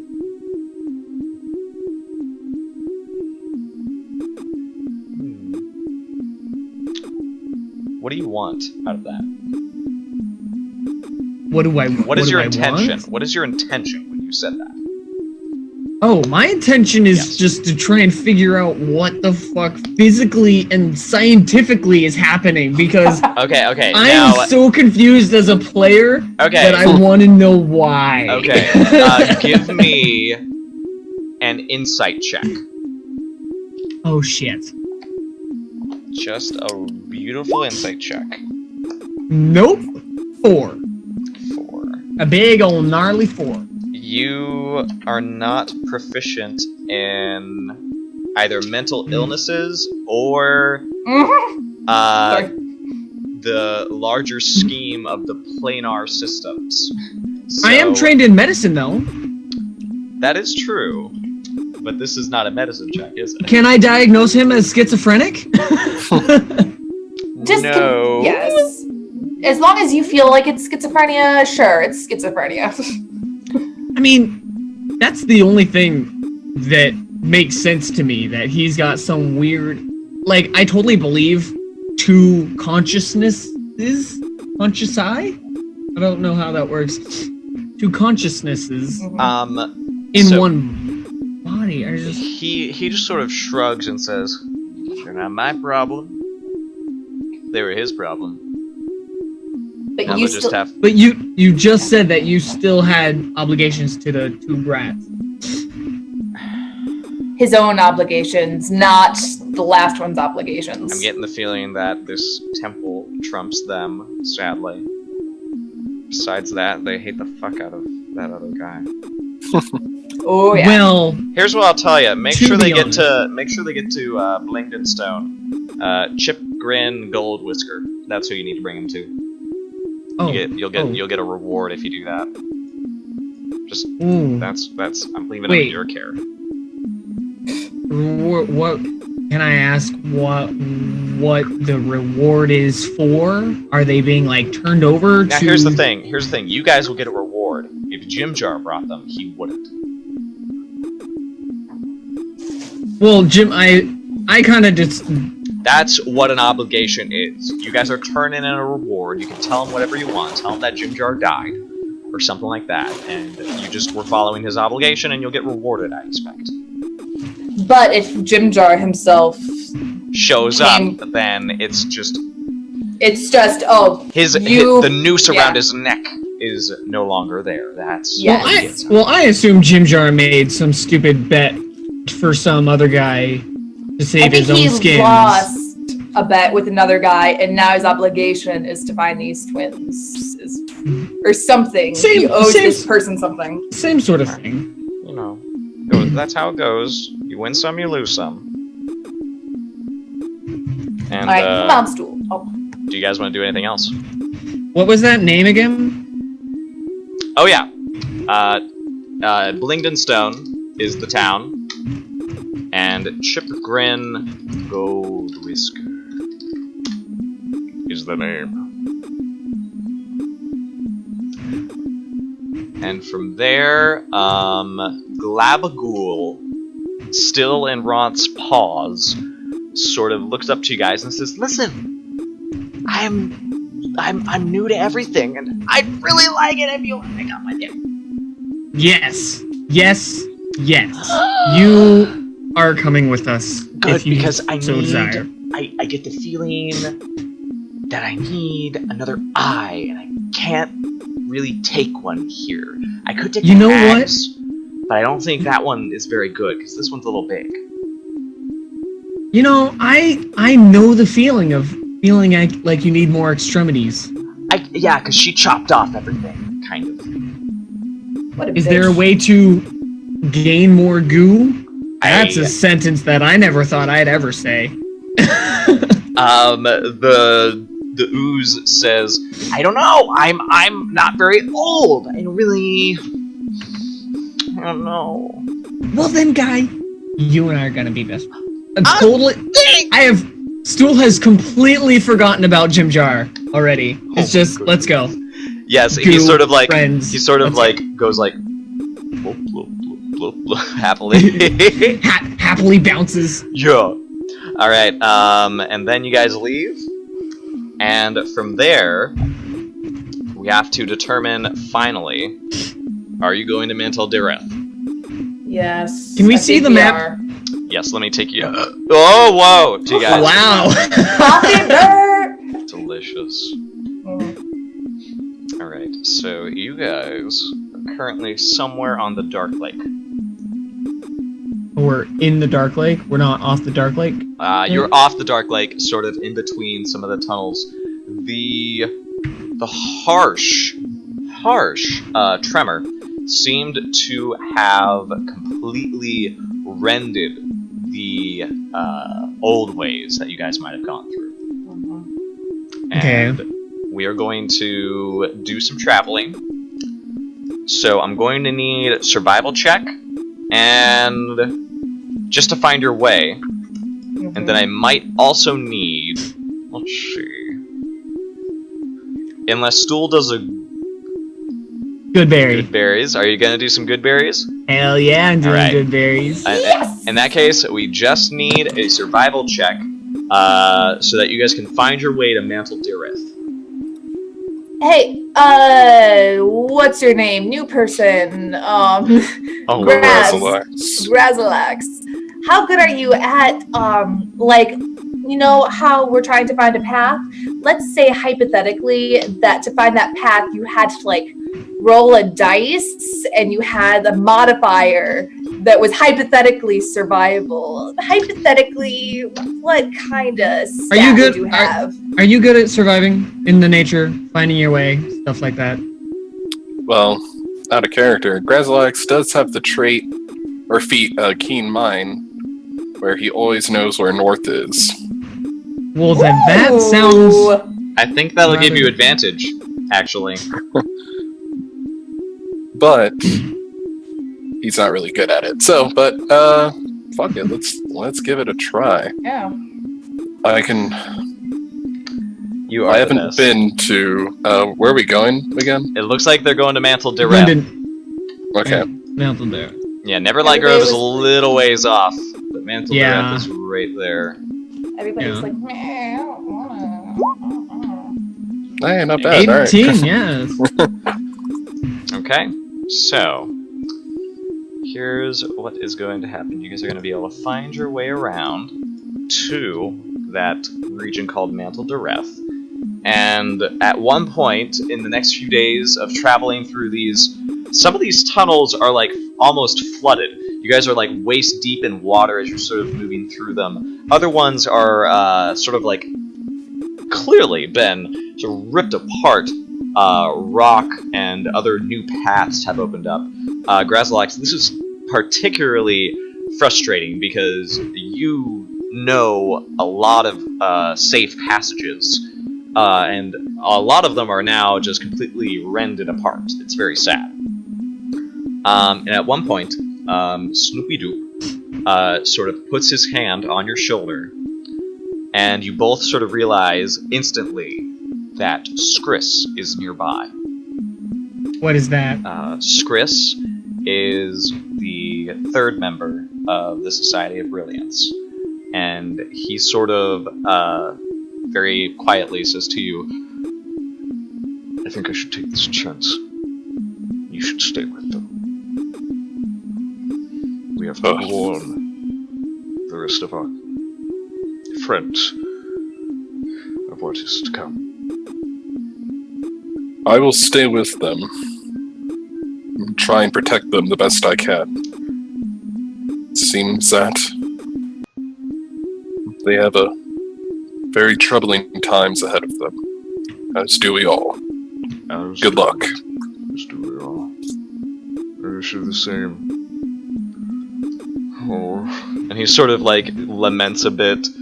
You guys only got to spend maybe like 3 days with each other, and gosh darn, it's a very lonely life for the Society of Brilliance. He just sort of tries to hold it in. You can tell he's close to blubbering for Kuatoa, but he sort of sends a message through a message spell, and then gives you a wave and brings up another point and says, She's told me. beware. The cavern's full of Feyazris. Foul and dangerous. It's troubling. There's more of it every day, so please, take care. I will be cautious. And you will do the same. Yes. Farewell. And Grazlax gives a bow and bids goodbye to his friend. Slippy-Doop does the same, and then before he finishes it, there's just a blue pop, and he is gone. And a second later, you get a message from Skris, sort of telling you that they're safe, and that they're moving onwards, trying to clear the way to Graven Hollow. Because of all of the tremors, they want to make sure it's safe. Alright, and I don't know if I know the message spell, do I? I'm going to say... for the purpose of talking to them? For the purpose of talking to the Society of Brilliance, you have Teleport and Message. Okay. It is this special, unique feature that you guys have discovered together. Okay, and he'll just acknowledge and say that he's still continuing on to Mantol-Derith. Skris is a lizard folk, by the way. And she sends... You've always gotten the impression that she didn't like Message Spell because she's just a very clingy individual. She'd rather just be drumming you on the back or leaping around excitedly or something like that. So she puts she's one of those people who uses a lot of their 140 characters for the exclamation points. Yeah! And, Society of Brilliance has their own Twitter. Sends a telepathic image of her, Yeah, Graz Now wouldn't that be a good screenshot? A good emote for the chat. Discord. Spam it. So, yeah, Graz just, kind of mentally sighs at all the, just excitement, from, the message, and just tells, very simply, take care. Aww. Just kind of like the D&D equivalent of K. Guess I'll message. So, I would like everybody to give me perception checks. And if you good God. would like stealth checks. And while you do that, you can RP while I go to the bathroom. Alright. Okay. Grazlax sees the dirt I see nothing. he's standing on.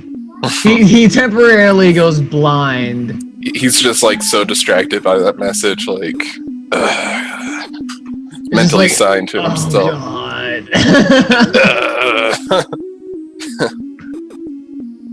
And stealth. I'm still. So bad. Honestly, I feel like I should be good at 13 for stealth and 15 for perception. Because I don't know how to make those stupid card things. I just have them all on a list. I actually think it's easier to do it with them all on a list like this, so there's only one macro button to push instead of find the right one and stuff. Right. I don't know. It doesn't really bother me, but that's really good. I was like, man, that's a cool macro that you have. Is there a macro? Oh, is it on here? No. It's not added to this one. But, It's the last of a cereal bag of cinnamon life. Glorious. but Grazlax will ask, Stool, when's the last time he's been to, Neverlight Grove?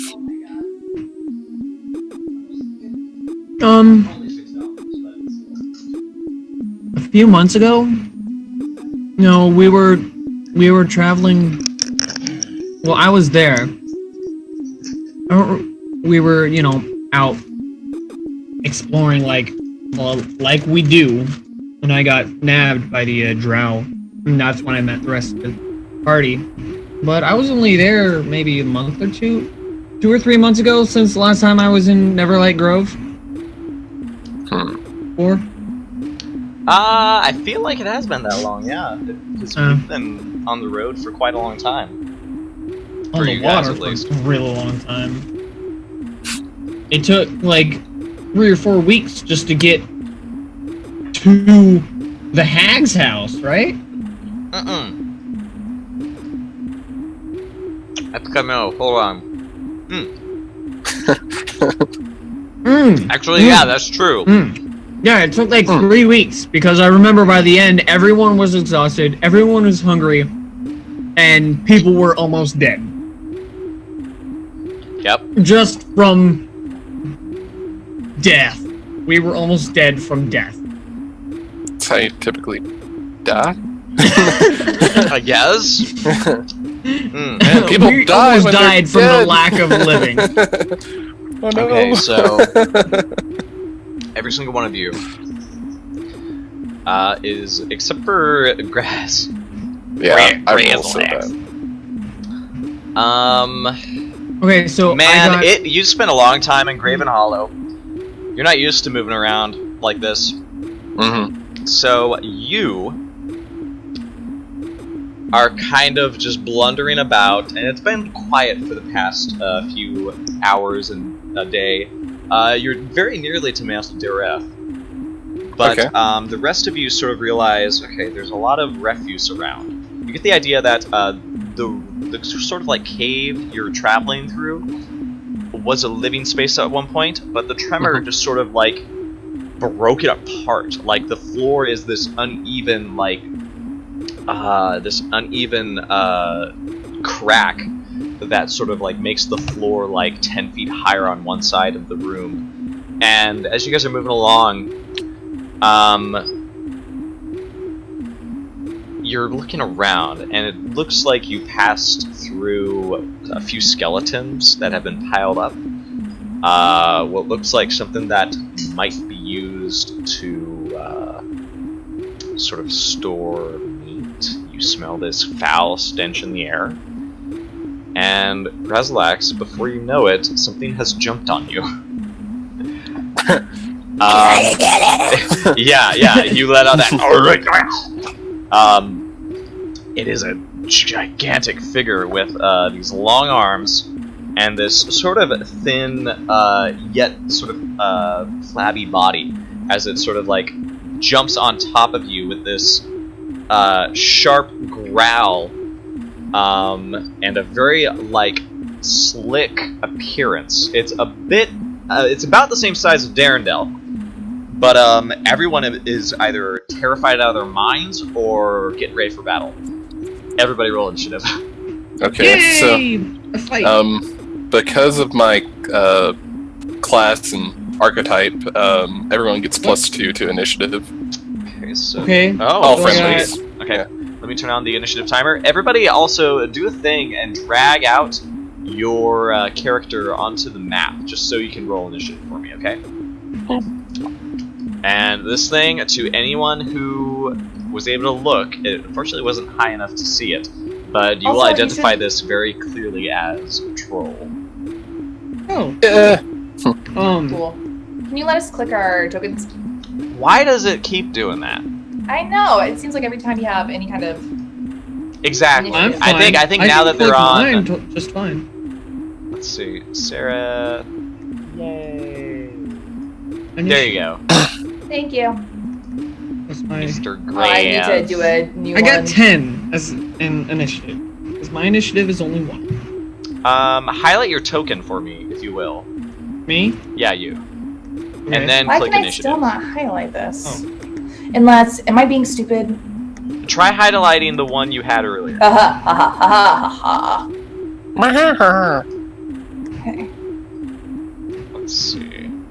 Yeah, I'll add Me to turn. too. There we go. Oh, you could just do that. Okay. Why does it say 0? Because I physically added it with a little click. Oh, it's I don't want 10. you to go. No, Because I have a +1 initiative. +1, so it is 10. Okay. I need to make that a... Sarah, how about you go ahead and roll initiative for me? Sorry, I was trying to get rid of my second token. That's okay. Let me put the turn order up here because I need to see all this.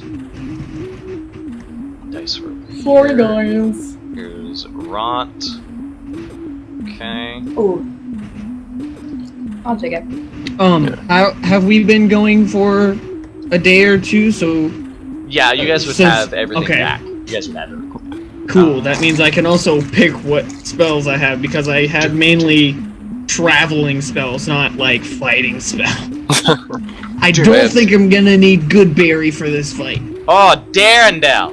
Oh, My baby! yeah. All friendly creatures, by the way, add +2 to their initiative. Oh shit, that's To me. right. So you got 12. And Oh. you got 7. Ront got 13.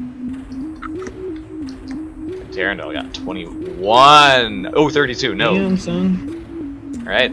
So. Darendelle goes first. He makes 2 claw attacks at this thing. Oh, Darendelle, baby. That last one will hit for... Okay, 9 damage. So, this thing in the dark, it's pretty obscure. But, Darendelle is easily able to just hack at it with his claws, roaring as he does so. Oh, by the way, you're gonna take 3 attacks, Grazilax, from this troll. Oh. Go for it. 1. Hey! So, there's 2d6. Total of 10 damage. Oh! As this thing just surprised you. It just leapt onto you and just started roaring and biting and scratching. Oh, buddy. Now it's your turn, by the way. What do you want to do? Alright, so I'm gonna use my bonus action and spend 3 psi points to cast Soothing Presence. So Stool, Darendille, and Sereth will get 9 temporary hit points. Oh, cool. Dang. Dang. And then I will cast, with my action, cast Blind Spot, which has to make a DC 13 Wisdom save. Otherwise, I become invisible to it. Oh, damn! It got a -1 to that, too, so it's 0. What is it? What happens now? So, I become invisible to it until the end of my next turn. Oh my god, that's awesome. Okay. It is Ront's turn. He's gonna take his greatsword and try to swing at this thing. Ront has always had troubles hitting things. Yeah, Unable I to feel get it. so bad. An orc that can't land an attack is a pretty useless creature. He sort of tries to boast that he was a part of the Great Orc Army, the Ice Shield tribe, but he never is able to actually pull anything off. It's very sad. That's why he's so bitter. He's Yeah, just so like- he runs up and just sort of like wails at this thing, nearly hitting you, Grazilax. He just has no chill. Stool, it is your turn. Alright. So, I'm going to do... Now, I'm gonna do Flame Blade, and we discussed that because I have less than complete arms, this is gonna be weird. So, I'm curious as to how you will make that happen. Flame Or blade. how and you that put will a fiery make sense. blade in your hand. It's telepathic. It's a bonus action, so yeah, you have it. It is literally your little stub. Your stub is growing. It sort of has hands, but not really. But despite that, this biting flame sparks out of your limb, and it doesn't burn you. It seems to sort of touch your skin and sort of flicker, but it takes the shape of a blade, and light just pops into this dark cave. What do you do now? That was your bonus action. I want to attack it. Okay. Make a melee spell attack with Fire Blade. So I don't know what really goes into this because I've never done melee attacks before. Oh, it's just your strength. Oh wait, it's a scimitar. Go ahead and roll a d20, and we'll see which one you add after I look up if you can use the scimitar with dexterity. Hopefully, because... Damn, son. Finesse. So yes, you can use your dexterity. So 20 to hit. 20. That hits. Roll 3d6 fire damage. Ooh, I want that 8. good music. So 8 damage. Got it. Right, so the fire just bites into this thing's flesh. Stool sort of rushing up with his newly found limbs. Die! And he just... and it carves through it. You notice that this causes a reaction to the skin that you cut. Earlier, Darrendel's claws they seem to... The wounds actually seem to be healing. But the instant that your sword lights up and carves into this thing, they stop. Oh yeah, trolls are vulnerable to fire. I know that from personal experience. It is now the troll's turn. He is going to make 3 attacks. Oh god, don't kill me. He's just gonna stomp on me. 2 of these attacks are going to be against you, Stool.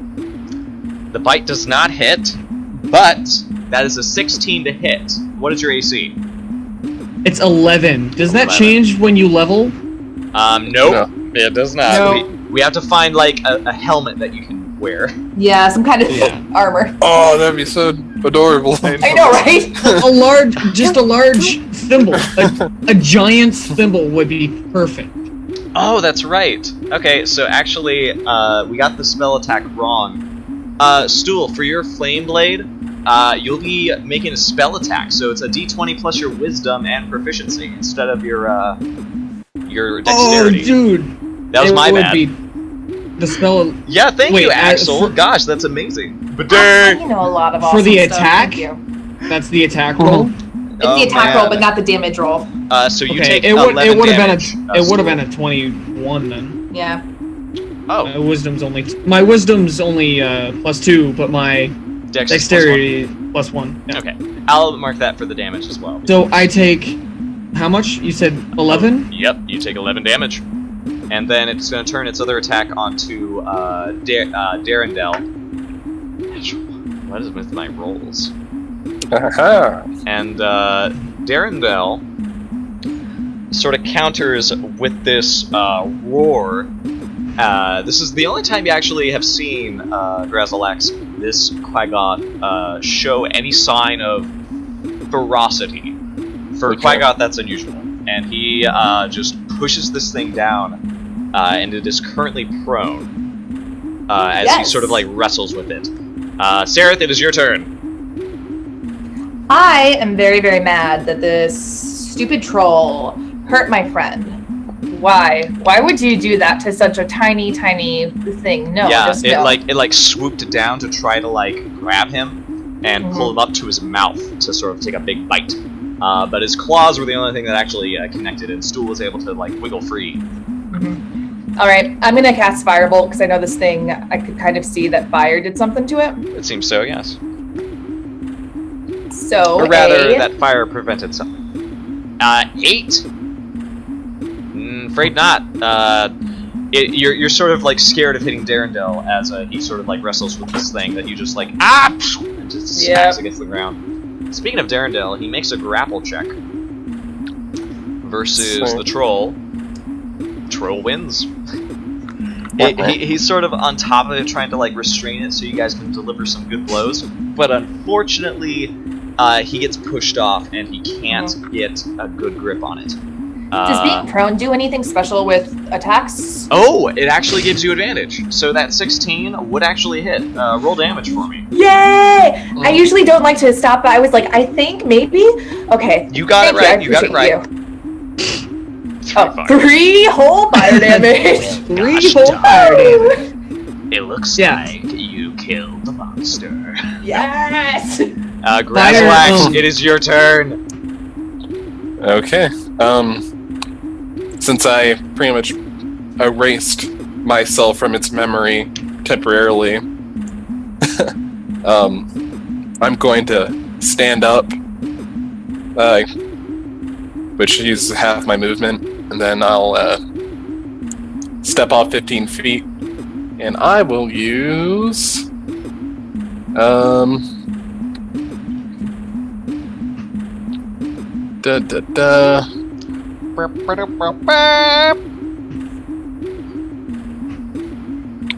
No, not that. That's my mantle of joy, and that's what my discipline I'm using right now.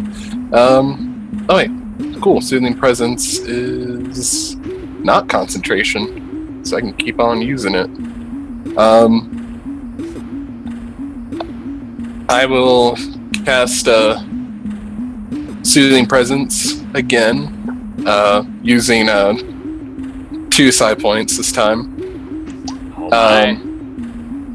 And wow, you're just popping in those points. Yeah, I know. Oh man. So I'm gonna use it on myself, Ront, and Stool to give us 6 temporary hit points. Okay. And then I'm gonna use my action to do Mind Thrust. Mind thrust. That sounds fun. It has to make a DC 13 Intelligence save. It's not supposed to be an attack roll. It's a saber hit. Does not make it. So it takes 7 damage. Takes 7 psychic damage. Okay. I think we're also going to go ahead and say Abby, Ishman has given us some insight. I've given you permission to grant the troll back the 3 hit points that I dealt it. Well, I really appreciate it.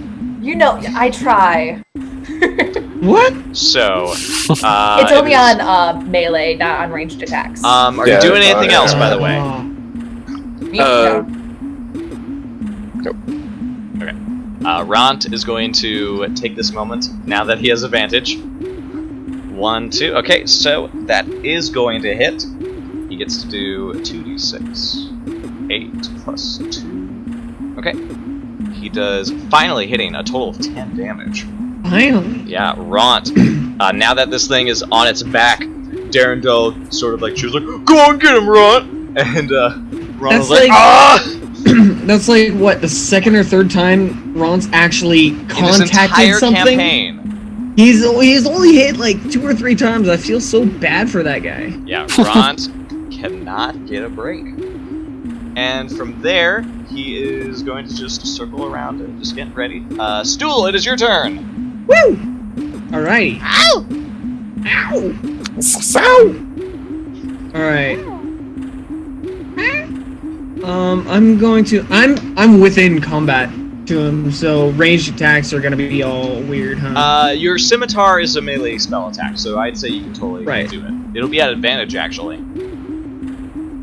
Right. No, I mean, like, if I tried to do a ranged attack right now, I would have disadvantage because I'm within melee. Is that right? No, because it is a melee spell attack. So Right. it's advantage. But if it's ranged, then it will be at disadvantage.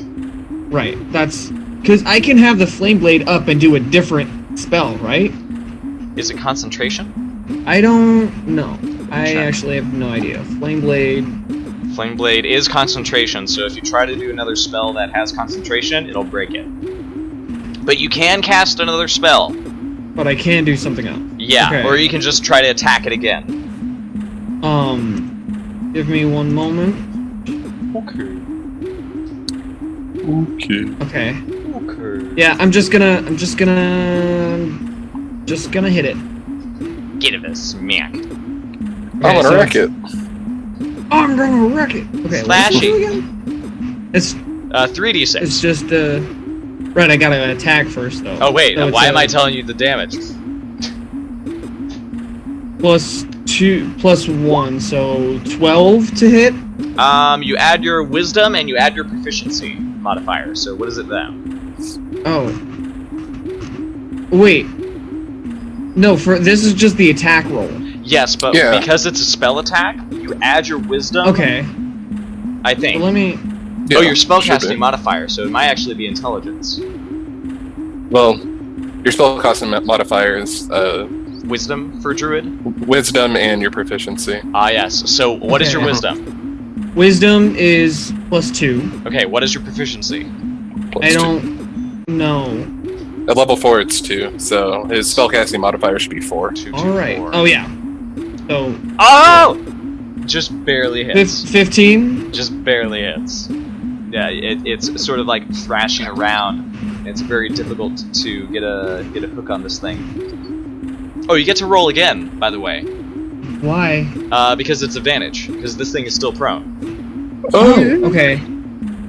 to attack. So that it's plus. Sorry, this is like this is the first time I've actually ever hit something physically. is. Goodness. Okay, so that should be everything. So it's a d20 +2 for my wisdom and then +2 for the proficiency. The first 14. one will still hit, but you Okay. can go ahead and roll 3d6 for this. It's not like plus anything weird. No, No. unless it says so. But I don't think it. 4. That's. Yeah, it does, Wait. you don't add your damage to this, it looks like. I rolled 3d6 and only got 4.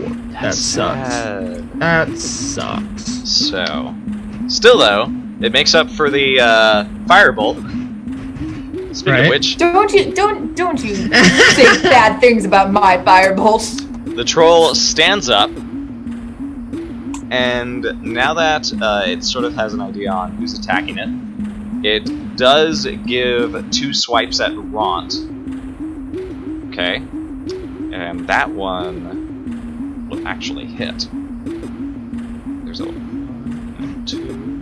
Okay, so a total of 13 damage to Ront. As this thing sort of roars as it gets up and slashes him, and Ront is still alive. But glad I gave him temporary HP. That's right. You did you give him temporary HP? I gave him 6. 6. Okay. That's good. Did Ron That's just get good. freaking knocked the hell out? Almost. But Oh my the God. temporary hit points really helped. And then he's gonna give 1 attack back to you, Stool. Does an 11 hit? Yeah. Well, 11 is my AC. Oh my god, it hits. So here's That another 1, 2, 6 damage. 16 damage. What the fuck? Okay, so I'm at 21. Okay. Sareth, it is your turn. This thing got up and it is just going buck wild. Okay, so fire didn't work. I'm gonna try shatter. Cause what the fuck? Why not? Oh, okay, there we go. Yes. Okay. So have it make a Constitution save. Oh, so you take 13 thunder damage. I want to see if Wait, the thunder damage does hold on a something. second. Can we backtrack for just a moment? Yeah. If a creature is prone, they don't get like attack opportunity if someone leaves at its melee range. True. I actually don't know that particular rule. Okay. So if a creature is prone, it can't use its reaction to take opportunity attacks? I think that might be a thing. I feel like I heard that. I'd have to look it up. Okay. Axel, tell us. Axel, is that a thing? This is why we have viewers, so they can tell us what the rules are to the game we're playing. Is this a thing? I think you can take reactions as prone. That's what we're paying our viewers for. Thank you, Ish. Wait, Okay, yours is so supposed to I get think- paid? I think it can. Okay. Because it's still laying down. It's still able to move its limbs, unless it's being That's grappled what or Ish is restrained. saying. So prone. I'd say, yeah. A prone creature can only movement is to crawl unless it stands up, thereby ends condition. The creature has disadvantage on attack rolls, and an attack roll against the creature has advantage to the It would attacker. be at disadvantage, but it can It still would be, make okay. Yeah. Okay. Nice. Cool. That makes sense. That makes Axel, sense. Thank you. Yeah. Thank you, I love DM it. screen that I have. Always handy. And Thank you. that backdrop, that backdrop, I love it. Oh yeah. Nick. So many ladies. They're so cool. Go ahead and kobolds too. Go Yeah, the ahead. dragon. Oh, dragon. No Quagoths, though. No, never any Quagoths. It is Sereth. That was your turn.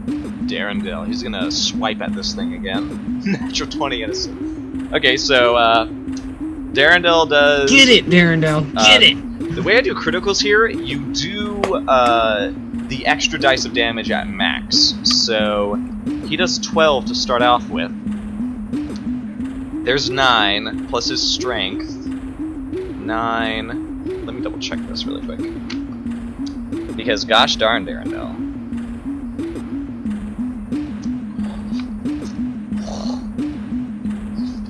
Oh, there's my There's my quaggies. Okay, so 3, 9, 12, 24 damage on that first strike. And then 28 in total. Damn. This Quaggoth. It's still alive. But Darendelle. Grazlax, give me a perception check.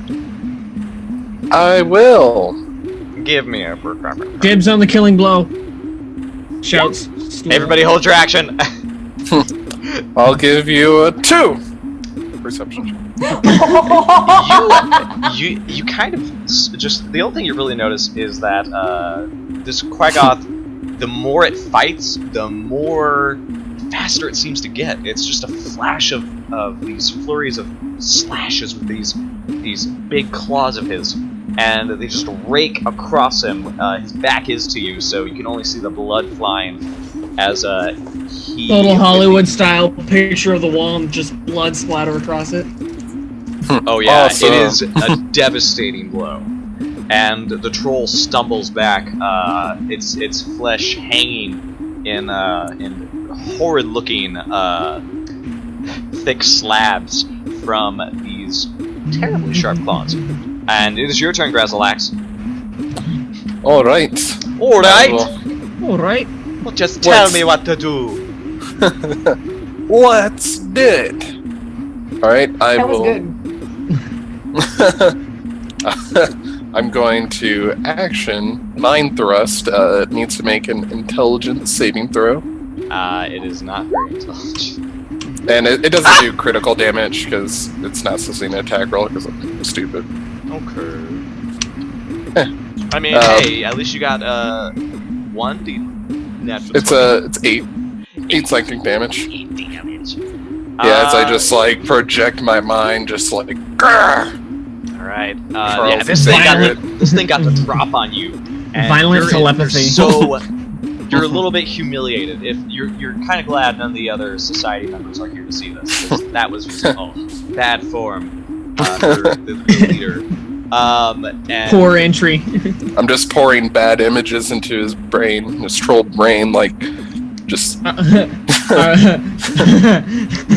it Are you rides. trolling him? Yeah, I'm trolling the troll. At first, it was so worried sorry. about its rather destroyed flesh, but now it reaches up to clasp its hands to its head as it just lets out this agonized scream. And it is Ront's turn. He sort of like gets up, Hopefully he misses again. blood leaking from his body. Just says, "Killing blow, killing blow!" And And no. okay, wait. Maybe. Let me actually check. You rolled a 2. I have to check, please, my baby. There's no way he can hit with a 2. My second baby. No! What? With a 15, he does hit. Oh my god! What? How did he get? Yes! How did he get to a 15 from a 2? I think it was a 12 instead of 2. Strength modifier. +3. Strength modifier. Boom. Oh. He does a total of 9 I damage. thought you rolled and his attack roll was that 2. No, that was the wisdom. Okay, I was gonna say there's ain't no way in hell he's got a 13 oh my god! strength Thank you, modifier. Axel. You better believe, because Ront whips the greatsword around his back with this preparing for this blow, letting out this orcish scream as he just and as the troll is just screaming, wailing with its hands against its like matted hair, its cry is cut short as the head is just sliced apart. The head and his hands too. It's just like straight across. It's a great sword. It's actually a silver great sword. And it just falls back on the ground. Its body slashed to pieces, beaten to a pulp, and gosh darn, it is a dead troll. Woo! And you guys, unfortunately, seem to wander into its lair with all the different new layouts of this place. At the last second, as Runt is doing that, I'm slowly running up behind him like, no, I wanted to do it! I wanted it! He sort of is like breathing very hard, just holding out his arms like this, just like, I did it! Derith slow claps. Are you proud of me now, Mom? Look at me now, Dad! Actually, this is the sad part. He sort of turns around and says, Jimjar, did you see that?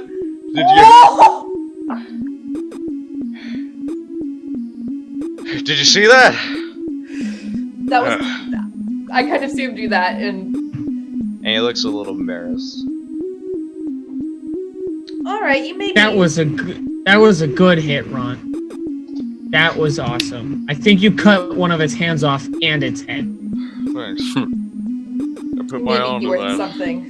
Grazlak just tucks his hands back into his robe and he just says, "Well struck, Orc." Yeah. You try anything. It'll be you next. Huh? He's sort of like posturing. Like he's still bleeding profusely, but oh right, he's almost dead, right? A little bit, yeah. I'm going to do I think I have a cure wounds. I thought I had a better one.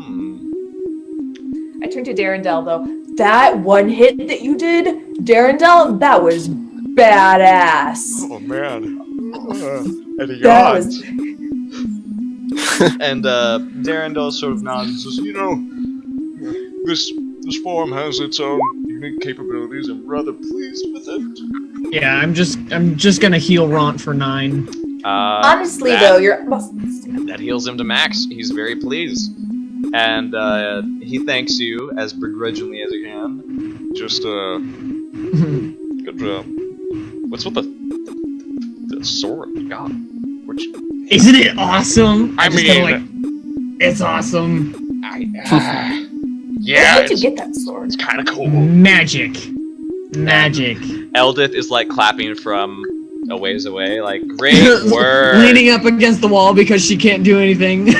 She has no weapons. Aww. And Topsy and Turvy are just sort of like hanging by her side, just nodding. Yeah, we're getting you guys weapons. Good point. I forgot about that. Weapons. Yeah, great. Thanks. I'll show you one day. He says to Ron, and Ron just like he's like holding back a laugh. I have a question. Question away. Would I be able to summon the flame blade in someone else's hand? not my own? Let me check. I'm gonna. I know it says invoke a fiery blade in your free hand. Yeah. When the range is self, it's only on yourself. Sadly, no. What if I stand on someone else's shoulder? That's pretty impressive. I'd say it's still your free hand. See, and maybe make it so you don't have hands anymore. So the next available hands would be. The next available They just hand equip would be you. They just equip Right, you right. onto their hand. She'll hold me, and I'll hold the sword. And then, here's what you need to do. You need to hold your action until they attack. And then you'll both attack. And it'll be just like you gave them that sword. Yes. Is she proficient with mushroom?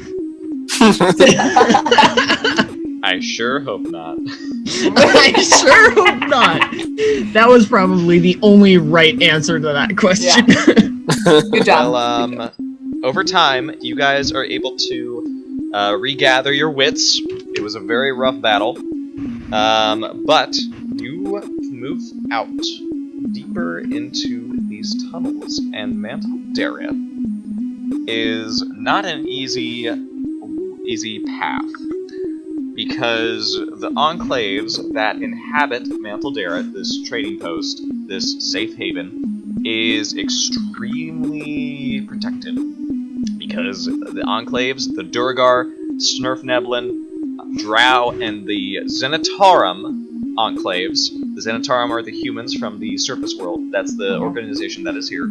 They are very secretive, and they only allow people with a password in. I am checking to see if there actually is a free entrance, because the only reason you guys know how to get here is because of Grazzleaxe. Yeah. Like, everybody else, like, this place is secret for a good reason. So, Grazzleaxe... Mantol-Derith? Mantol-Derith, yeah. It's a secret safe place. I thought it was, like, one of the only ways up to the surface, or is that Blending Stone? Yeah, Blingden Stone is another way, but this one is one of them. They do know a secret path that goes up to the surface, possibly. Huh. But, let's see... Which enclave do you think you would have most relationship with, Grazzleaxe? Or the Society, as a whole?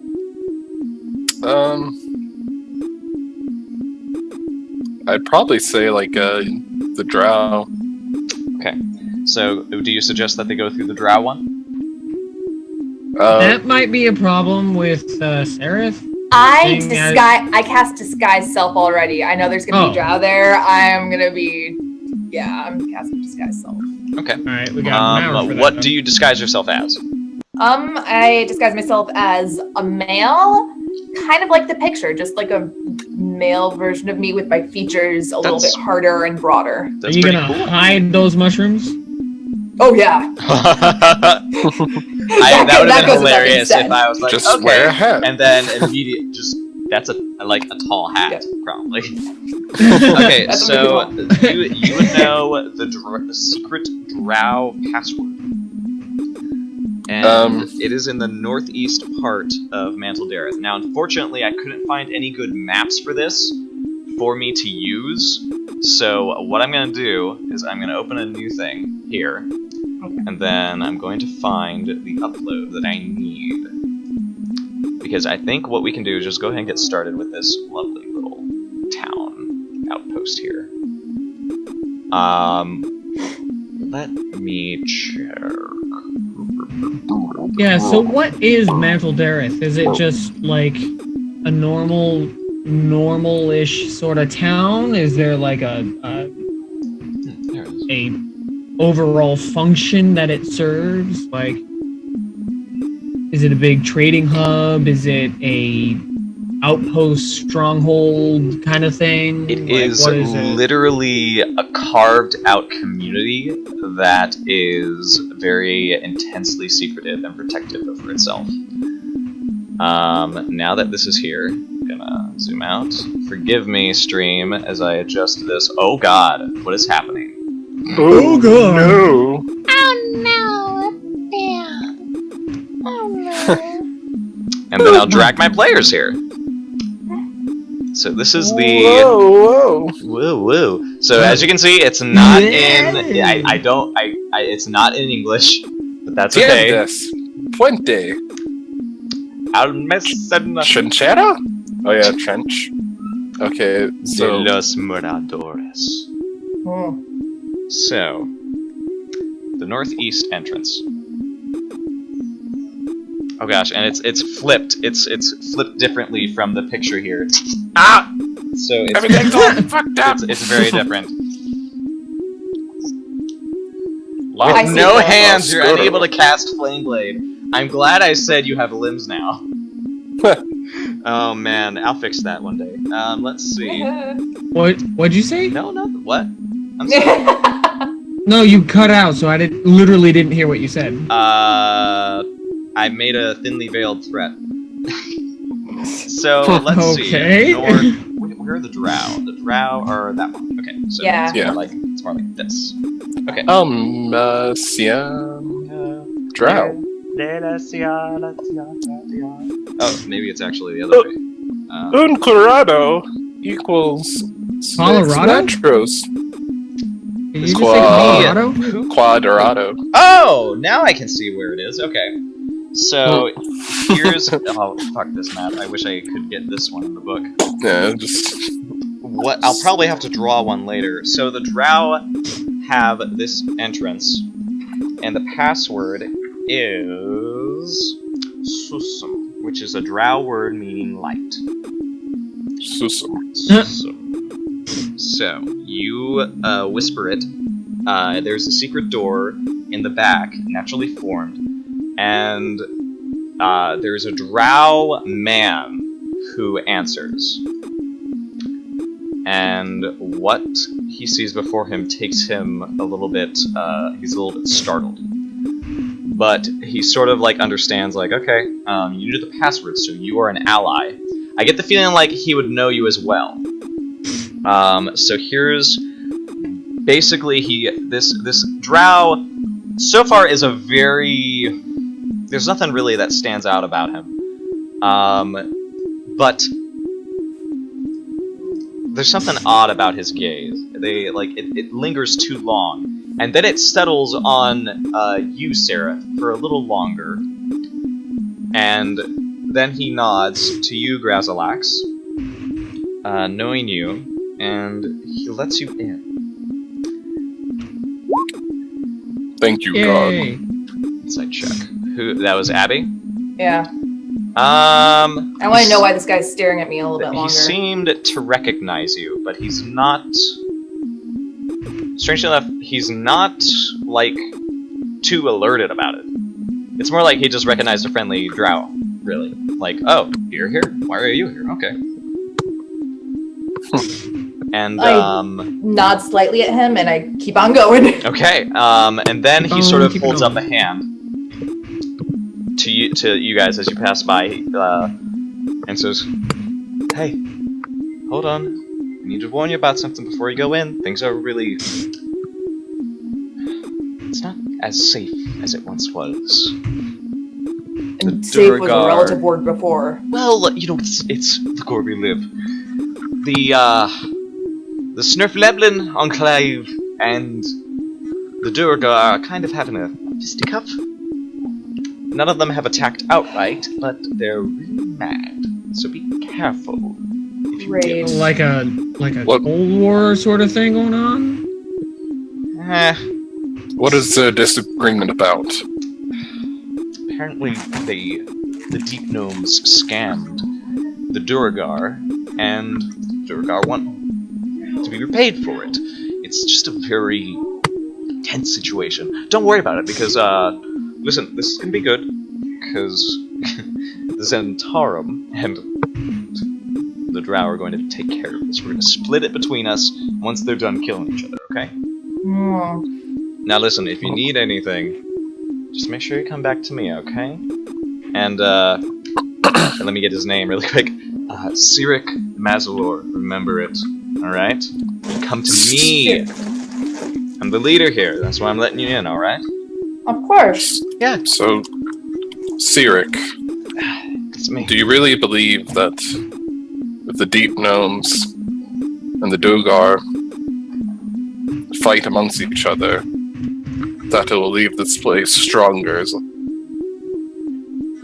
a hold.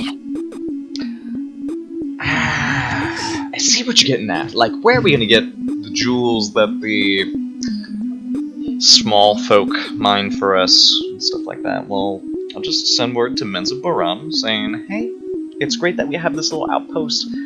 Let's figure out how to get more of these little guys enslaved. That's gonna be the quickest way to get into their industries, okay? Sorry, what was the guy's name again? Let me type it out. Sirik. Mazalor. The whole time, Mazalor. Sarah's just nodding along, like, yeah, that makes sense. Sarah, this is a woman's name.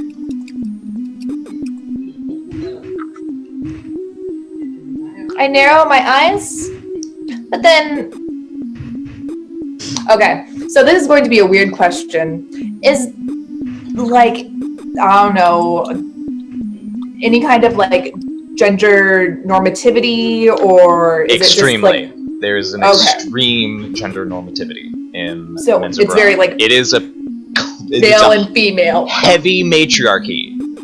That makes sense. Men have a very low totem pole there.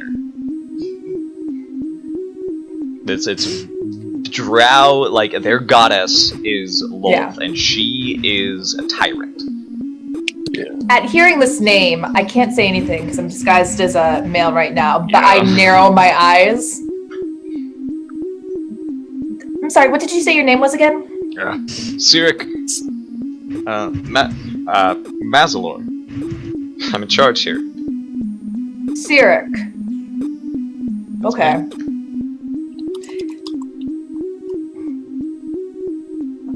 Okay, Are then. you good? Just be careful wandering around, okay? Thank you.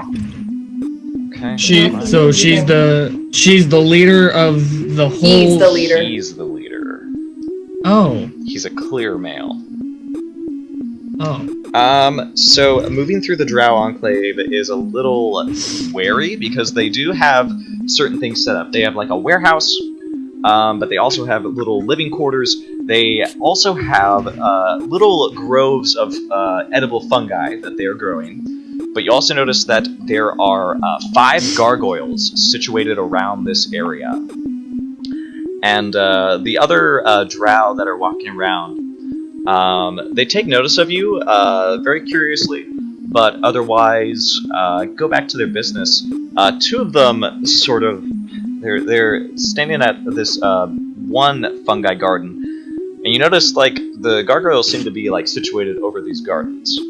But this one doesn't have one. And they are very upset about this. And they say, well, where did he go? Well, I don't know. Just sort of flew off. Gargoyles don't fly off. They have to be ordered to. I get that. I get that. I do. Listen, I'll take care of it, alright? And the drow looks over and says, no, I'll take care of it. I'm in charge here. Wait, which one? The one on the left. And then the one on the right looks very offended and says, listen, know your place. Okay? Is there a certain gender of both of them? The left one is female. The right one is male. But So the left one who's insolent, like, oh no, I'll take care of this. yeah. And then Know your another place. drow comes by and sort of points at all of them and says, hey, get back to work. Start picking. And they both look at her and just scoff, this female drow, and she says, excuse me, you know who's talking to you? Come on, Mazalor, you want that clam name to come down on you? All I gotta do is write Mazalor. home, and then all you are dead. Dead, dead, dead. Both of you boys. I think they're all insane. Both of you. She said both of you boys. Both. Wait. Repeat that just one more time. Sorry. She says you're gonna be dead, dead, dead. Both of you boys. The female, the other drow that walked up to the pair that were standing there said that to both of them, even though one of them is male and the other is female. Yes. They are all crazy. They all think they're in charge, and we should not stay here for any extended period of time. Mhm. There was something called Mazalor. Would I recognize that name? Mazalor is it's a prominent family in Menzoberranzan. You're not. I give me an intelligence check just to see. Okay. This is really interesting. I want to know what's going on. Yeah. So many things are Intelligence. just So you weird. you know that they're not really a prominent power play family. Yeah. They're more interested in making bank. They're more interested in trade. This is why they sort of try to play nice, at least on the surface. You do know that they have a family that handles this outpost. Mantol-Derith is sort of like, it's not a common name for everybody that knows about it, but people know that they're one of the only families that can get some of the spices from up above on the surface. Yeah. So So not which as, is very not as big powerful. deal. Not as powerful, but they hold more power than you think Yeah. because they have a lot of trade agreements. more of a business sort of power than I'm gonna just go over there and kill you unless you do what I say sort of power. Yeah, and then another drow approaches all of you and says, welcome to Mantol-Derith, good to see you. Has the password changed? Well, what was it before? She sort of gives you a look. How do you pronounce it? It was the Sorel? Susum. Susum. Which is the drow word for light. Susum. Okay, just wanted to double check. Can't be too careful. A lot of liars. A lot of cheats. Sarek Mazalor, by the way, good to meet you. Grazalex, right? I've seen you before. This isn't the same drow that we met before, No, is it? this drow actually has like several scars across her face. Mazalor, right? Mazalor, yeah. Yeah. It's same thing. That's very interesting to me because someone else introduced themselves to me as Sarek Mazalor. I'm gonna interrupt him and just speak Interrupt to the her? interrupt Grazzle, Oh, yeah. the mime. Grazzle. Sorry. Just and speak to the party or think to the party and be like, so I noticed everybody's calling themselves the same person who apparently is supposed to be in charge. I think they're all mentally unstable, and maybe we shouldn't bring up the fact that they're all supposedly the same person. It might end weird. Oh, the Mazalors. I've heard about your family. It's nice to meet you. It's a pleasure. Listen. Seem like a good sport. Help yourself out to some sugar down at the warehouse if you need any, okay? Thanks, I appreciate that, friend. We need more good sports around here. Thanks. Yeah, I can see that. Be careful when you're going into the marketplace. Turgar and the Deep Gnomes having another tiffy. Yeah. Gotta I watch heard out. that from the... Thank you, though. I appreciate it. Alright. And what is Zentarum doing? The Zentarum is... They're just waiting until it blows over, honestly. I mean, if they do enough damage to each other, we can take over those enclaves, get into those warehouses. That's, like, big profit for both of us. Not only that, It wouldn't be a big profit for long if you start losing your supply of that you can only get from the Deep Gnomes. Well, no. I'll just write home.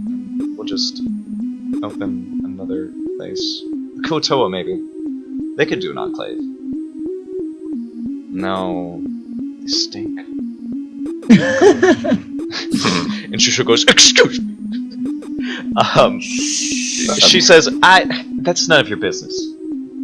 They do stink. This is They do stink. this is none of your business. Oh, no, of course. You Well, seem again- upset, Sarek. I'm just. It's been a long day. I can only put up with so much insolence and ignorance.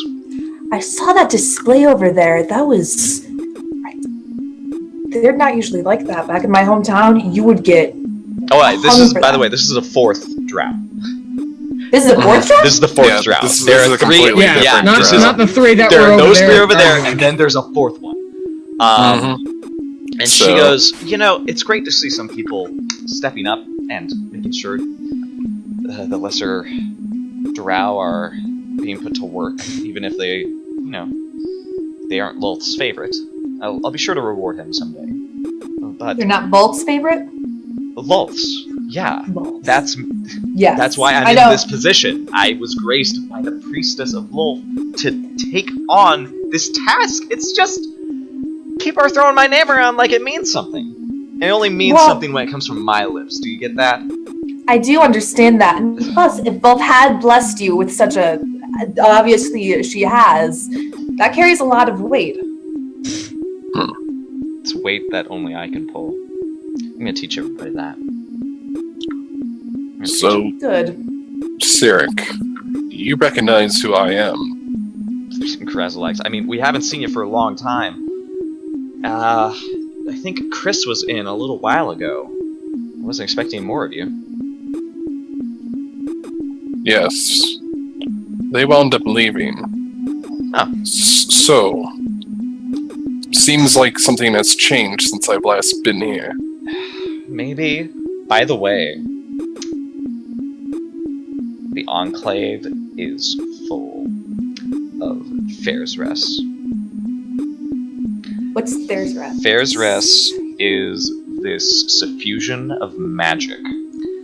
It is a blue, sparkly mist that lights up. It just lets off this soft glow. How long has this substance been here? Oh, you mean... Well, it's not really causing any problems. I mean, it's hard to scry, but you don't really need to do that. It kind of helps save torches, I think. Can I Arcana check or something, or Nature check? Or yeah, go ahead and Arcana check if you want. Would I know anything about what this stuff is? Sure thing. Arcana 17 for Arcana. So you get the idea that Fair's Rest in you gleam not only your memories but also the hags. Fair's Rest has been something that happens naturally in the Underdark. Magic works differently under here. It sort of collects itself and moves about through the tunnels and caverns in this very insistent manner. It can disrupt teleportation, and it also can disrupt scrying spells. It can also cause some weird effects sometimes when people cast magic in it. But otherwise, it really doesn't cause any other issues as far as you know. No mind warping, time distorting, memory altering effects of staying in it for a prolonged amount of time? No, nothing like that. No. Now, the Society has been studying the Fairez for quite some time now. Fat load of research that'll do ya. Wait, what was the society called again? The Society of... Brilliance. Society of Brilliance. I forgot. So she kind of chuckles to herself. Because the abbreviation is SOBs. That's right!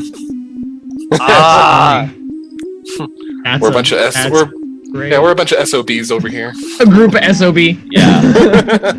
It's great. I love it. That was really funny. That was amazing. I'm so proud. I just find it funny that name is so, like, egotistical sounding. Society of I'm part of the Society of Brilliance. High society. Like, God. High society. Oh. So, anyway, Grazlex is, does there happen to be, like, an abundance of the Fairez here? Like... It fills the cavern, so it's quite a lot, actually. Mm-hmm. But you get the Is sense it that like a low-lying fog, or is it just like it's sort of like a blue tint a luminescent cloud that just floats in the ceiling. Sometimes it wisps down, but you get the idea that it leads into the other the rest of Mantol-Derith. It seems like this cloud has settled. And from what I know of the fair as Grazalax, what I know is like it can be tied to like the abyss, correct? In your recent research and experience, it does have some sort of reaction. Actually, Sereth and Stool, Oh god. Yes. when you guys escaped Velkynvelve, the whole outpost of the Drow was filled with, I remember that. with Fair's Rest, this blue glowing cloud.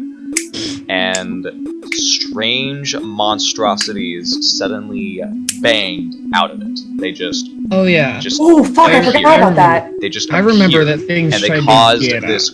They caused this havoc that allowed you opportunity to escape. Right. I sent a message to Stool.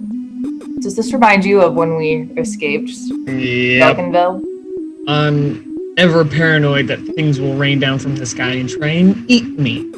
Us. I mean, we could always leave. It's just, I don't know if you noticed, things are odd Oh yeah. here. People, Oh yeah. I mean, odd for drows, for instance. And then I explained to him the name thing, and I don't know, it's odd.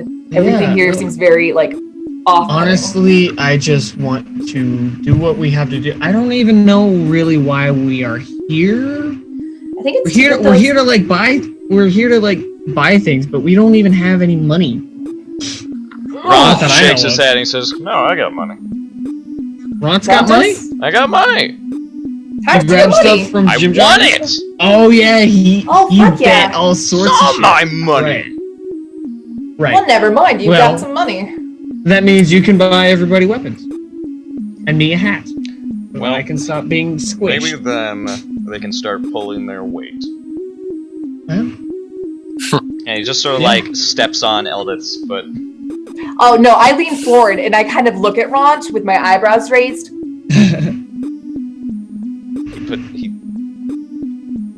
Intimidation check?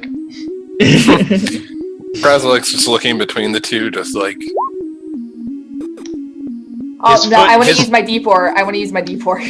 On this of all Yes. things? On Yes. all Okay. things this. Yes. Alright. Yes. 13. He's Wow. also okay, he's That also gonna was- try to intimidate you. Come on. Oh. Haha, Wait. see, it was totally worth Hold it. on. I gotta check the orc's Nope. charisma. I gotta check It's their pro- charisma. I'm Zero, sorry. zero. it's probably low. No, I it's really- probably like +3. Where are my orders? It's +0. Orc. You succeed by 1. Boom. Thank Tunarth. Thank you, Tunarth, for doing that. Thank you, too. Hey, I used my His, D4 well. his foot hesitates, and Eldith just like rolls her eyes. She doesn't seem to notice that he's about to just stomp on her foot, and then he just like notices you're giving him the,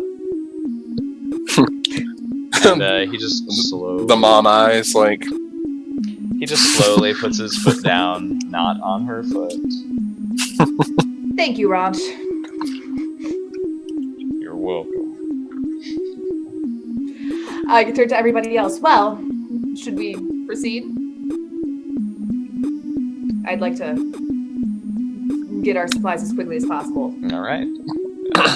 Grazalax nods his head. I'm going to be investigating more into the Feyres while you all shop. Sirik sort of gives you a look. I mean, honestly, you should probably go with your friends. This place is getting rather full, and there's more blue clouds for you in Mantol-Derith. I don't know. I feel like I kind of... I mean, hey, just go check out the marketplace. It's like practically glowing. We haven't had to use torches or continual flame spells for... It's been like a week now?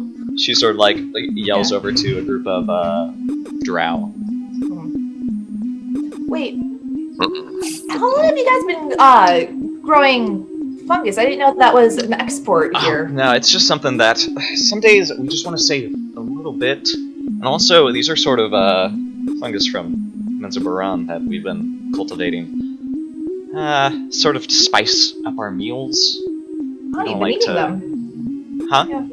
Oh, you've been eating them. Yeah, it's just our little home gardens, that's all.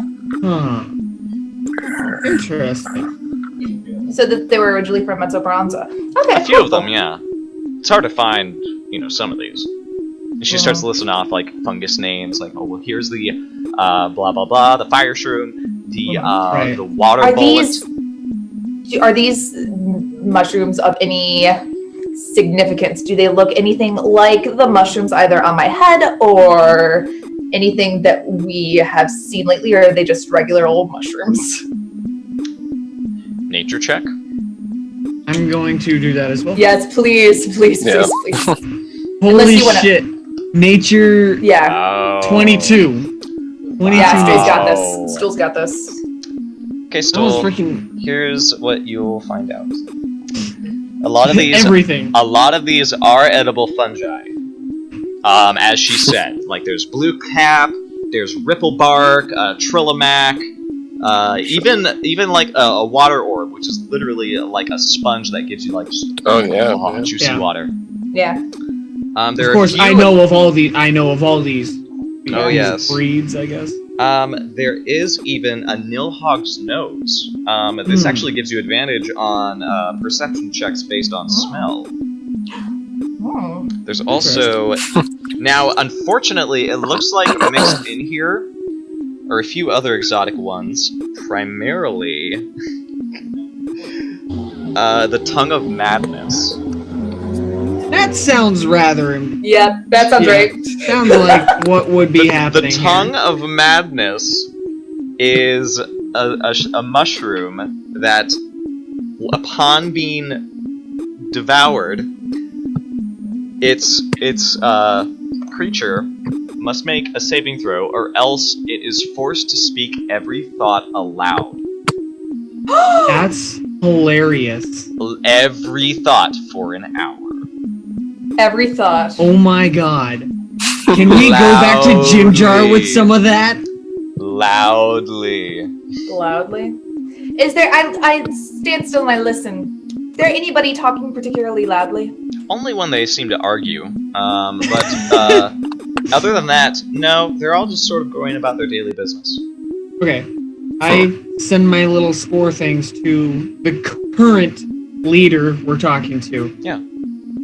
I point out the Tongue of Madness mushroom. I say, that mushroom is not something that you want to be consuming all the time.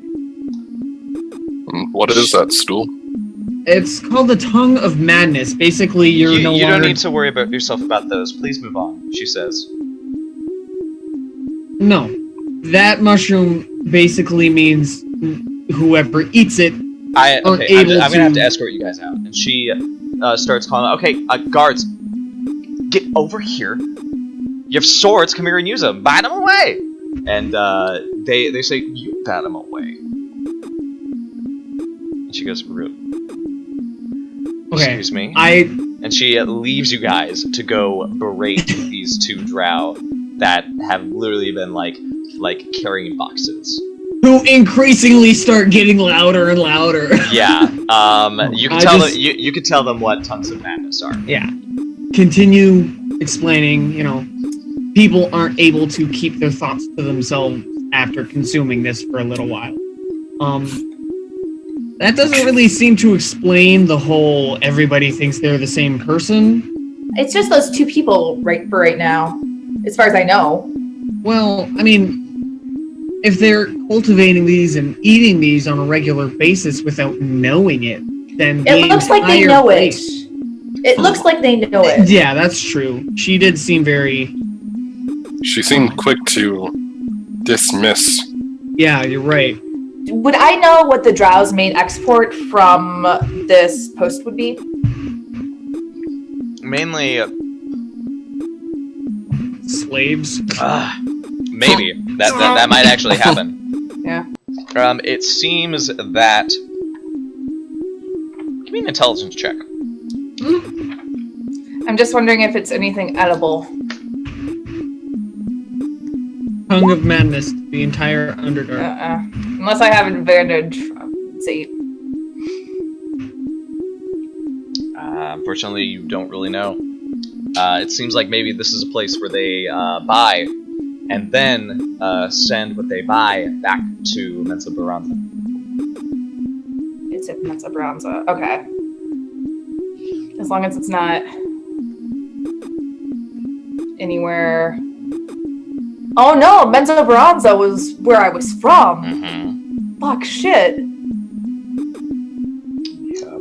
Oh god damn it. God damn it. Okay. I'm getting to the bottom of this. Sereth is invested now. Are we ready to go to the marketplace? Yeah? I suppose, but there's something obviously that needs to be fixed here. Oh, no. As you guys are leaving, that. another drow approaches him and says, "Hey, careful out there. Durgar and the deep gnomes are like in a tippy. They're really mad. Don't trust the deep gnomes. They're gonna pull rank and like. Do you guys have any gems? If you try to sell something to them, they're gonna rip you off. It's horrible." Let me guess. You're Cyric Mazalor. Well, I guess my presence precedes me.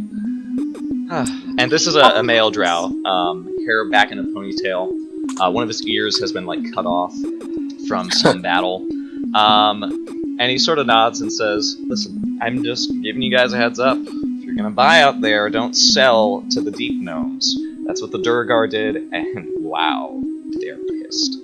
Mm-hmm. Graz just kind of like lets out a little bit of a growl, just like. No, you don't happen to be in charge here. I've heard of the Mazalor name. Yeah. Of course. Yeah, well, of course. I just speak to the group and just say, "Let's leave this mad fool for now." Yeah, I want to get away from here as fast as possible. Does the guy have any reaction to the mad fool part? I'm not talking to him. This is all telepathically. Yeah, you cut off. I'm assuming you cut that off when you turned away. You guys move out from the Drow Enclave. They allow you to. Your fellows do give like nervous looks to each other, like, "What have we gotten ourselves into?" You step out into the West Marketplace, and it is glowing in this turquoise shine. It is a sight to behold. There are wares being sold deeper in. The smell of food, actually. There seems to be a few stalls and carts that are cooking. And there are creatures of all types in the Underdark here. A few of them wandering around a little aimlessly. Some of them are trying to sell. Some of them are trying to buy. It's just a very hectic scene. Several of them are walking around, and there's this one deep gnome wearing this shirt that's a little bit too big for him, walking around, and he's carrying a big satchel. And he looks up to you guys with wonderment, and he says, "Oh, well, it's good to see more coming around. Hello. Never seen such a place, have you? Oh, look at your beautiful eyes." And I don't have eyes. Oh, please. You just haven't grown them yet. And he says, "Take care of that little one. Town of Beholders can get a little paranoid, if you know what I mean. Tell me if you want to donate, Tendril, please? Peebles! I'm down at the Deep Gnome Enclave, okay? Bye. Take care. Remember, tendrils. 5 gold each." Tendrils. And what are these tendrils? Oh, so you want to donate? We just want to know what it is. Your tendrils. You got a few loose ones here. You should probably clip them off. They'll get to the point of your eye. Your big eye. I am so confused. He's talking about my tentacles. Yeah, but then he sort of says, Oh. "Oh, this one looks good," and he points at your arm. And he says, "Oof, you gotta open your eyes sometime. It looks like it's closed. Maybe it's just crusty. I have a brush. I can brush it clean for you." I think he's good. We're just going to get that taken care of. Wait. Thank you, though, Well, dear of course, sir. mistress. Just be careful. The other beholders are rather on edge lately, especially. Are you a beholder? Oh no, I'm just a deep gnome. Probably the last deep Thank gnome here. God. And where are There's these beholders here. beholders at? Beholders. That's... Well, they're all around. Of course, there is that secret one that I would love to talk to. He just won't come out of the Zentarum. Oh, of Luthron. course. Luthron is the one I need to talk to. He needs to lose some tendrils. I'm gonna insight check him because beholders definitely spark some interest in. I am Oh, so fucking beholders. confused. Am I going to Nine. have to make Nine. another chart? He is pretty out there. Yeah. He doesn't Pretty seem fucking to see you insane. guys as humanoids. He seems to think you're beholders. He seems to Right. think everyone is a beholder. And he apparently is trying to get their tendrils. He's very flattering, though. Just like, leave us be, fool. What of course, Grandmaster. Do remember, Peebles. As he sort of like backs away with his little satchel. You also notice he has a surgical knife there as well, sort of hanging from a little string. And as you sort of look around, you feel this sense of unease because Mantol-Derith is odder than it used to be. And Definitely. that is where tonight's session is going to end. I am at a loss If for I would any have- sort of ideas of what's going on right now. I'm going to have to make another chart if you keep this up for. For Mantol-Derith, it's going to be pretty obvious what's happening. Yeah, like everyone's crazy here. Like Right. that's like the one thing like you always have to do as like a player. Like Yep. you know, sometimes like what the DM's saying is not the truth. That's why insight checks are effective. It's very helpful, yes. Though Ithalids are bad at them. They always have disadvantage because they don't understand mannerisms. Nope. Mm. But They only That's understand. awesome. I mean, that's the session. Zem, you're in the game. Yes! What? Yeah. I love how serious her character is. Well, yeah, he's a Ithalid. Like he's He's not like the as he's Spock not- of D&D. yeah, like he's not as apathetic as he seems. Like Yeah. I mean, his whole mystic discipline is like of the Avatar, which is like projecting. Oh my god, is he a mystic too? He is, but Yep. this is more of like, I mean, he's an Ithalid. I mean, like, why not? But it's more of like I chose like nothing but like support abilities, Yeah. like in healing. It's, So he's pretty impressive. like those temporary hit points are like, Oh, those are Yeah. awesome. Yeah. But who is he? That's... How did you guys think of the session? We had to finish up the temple, we got to get into a small fight, and then we came here. What do you think? I think that was one of my favorite episodes, like, Yeah. so far.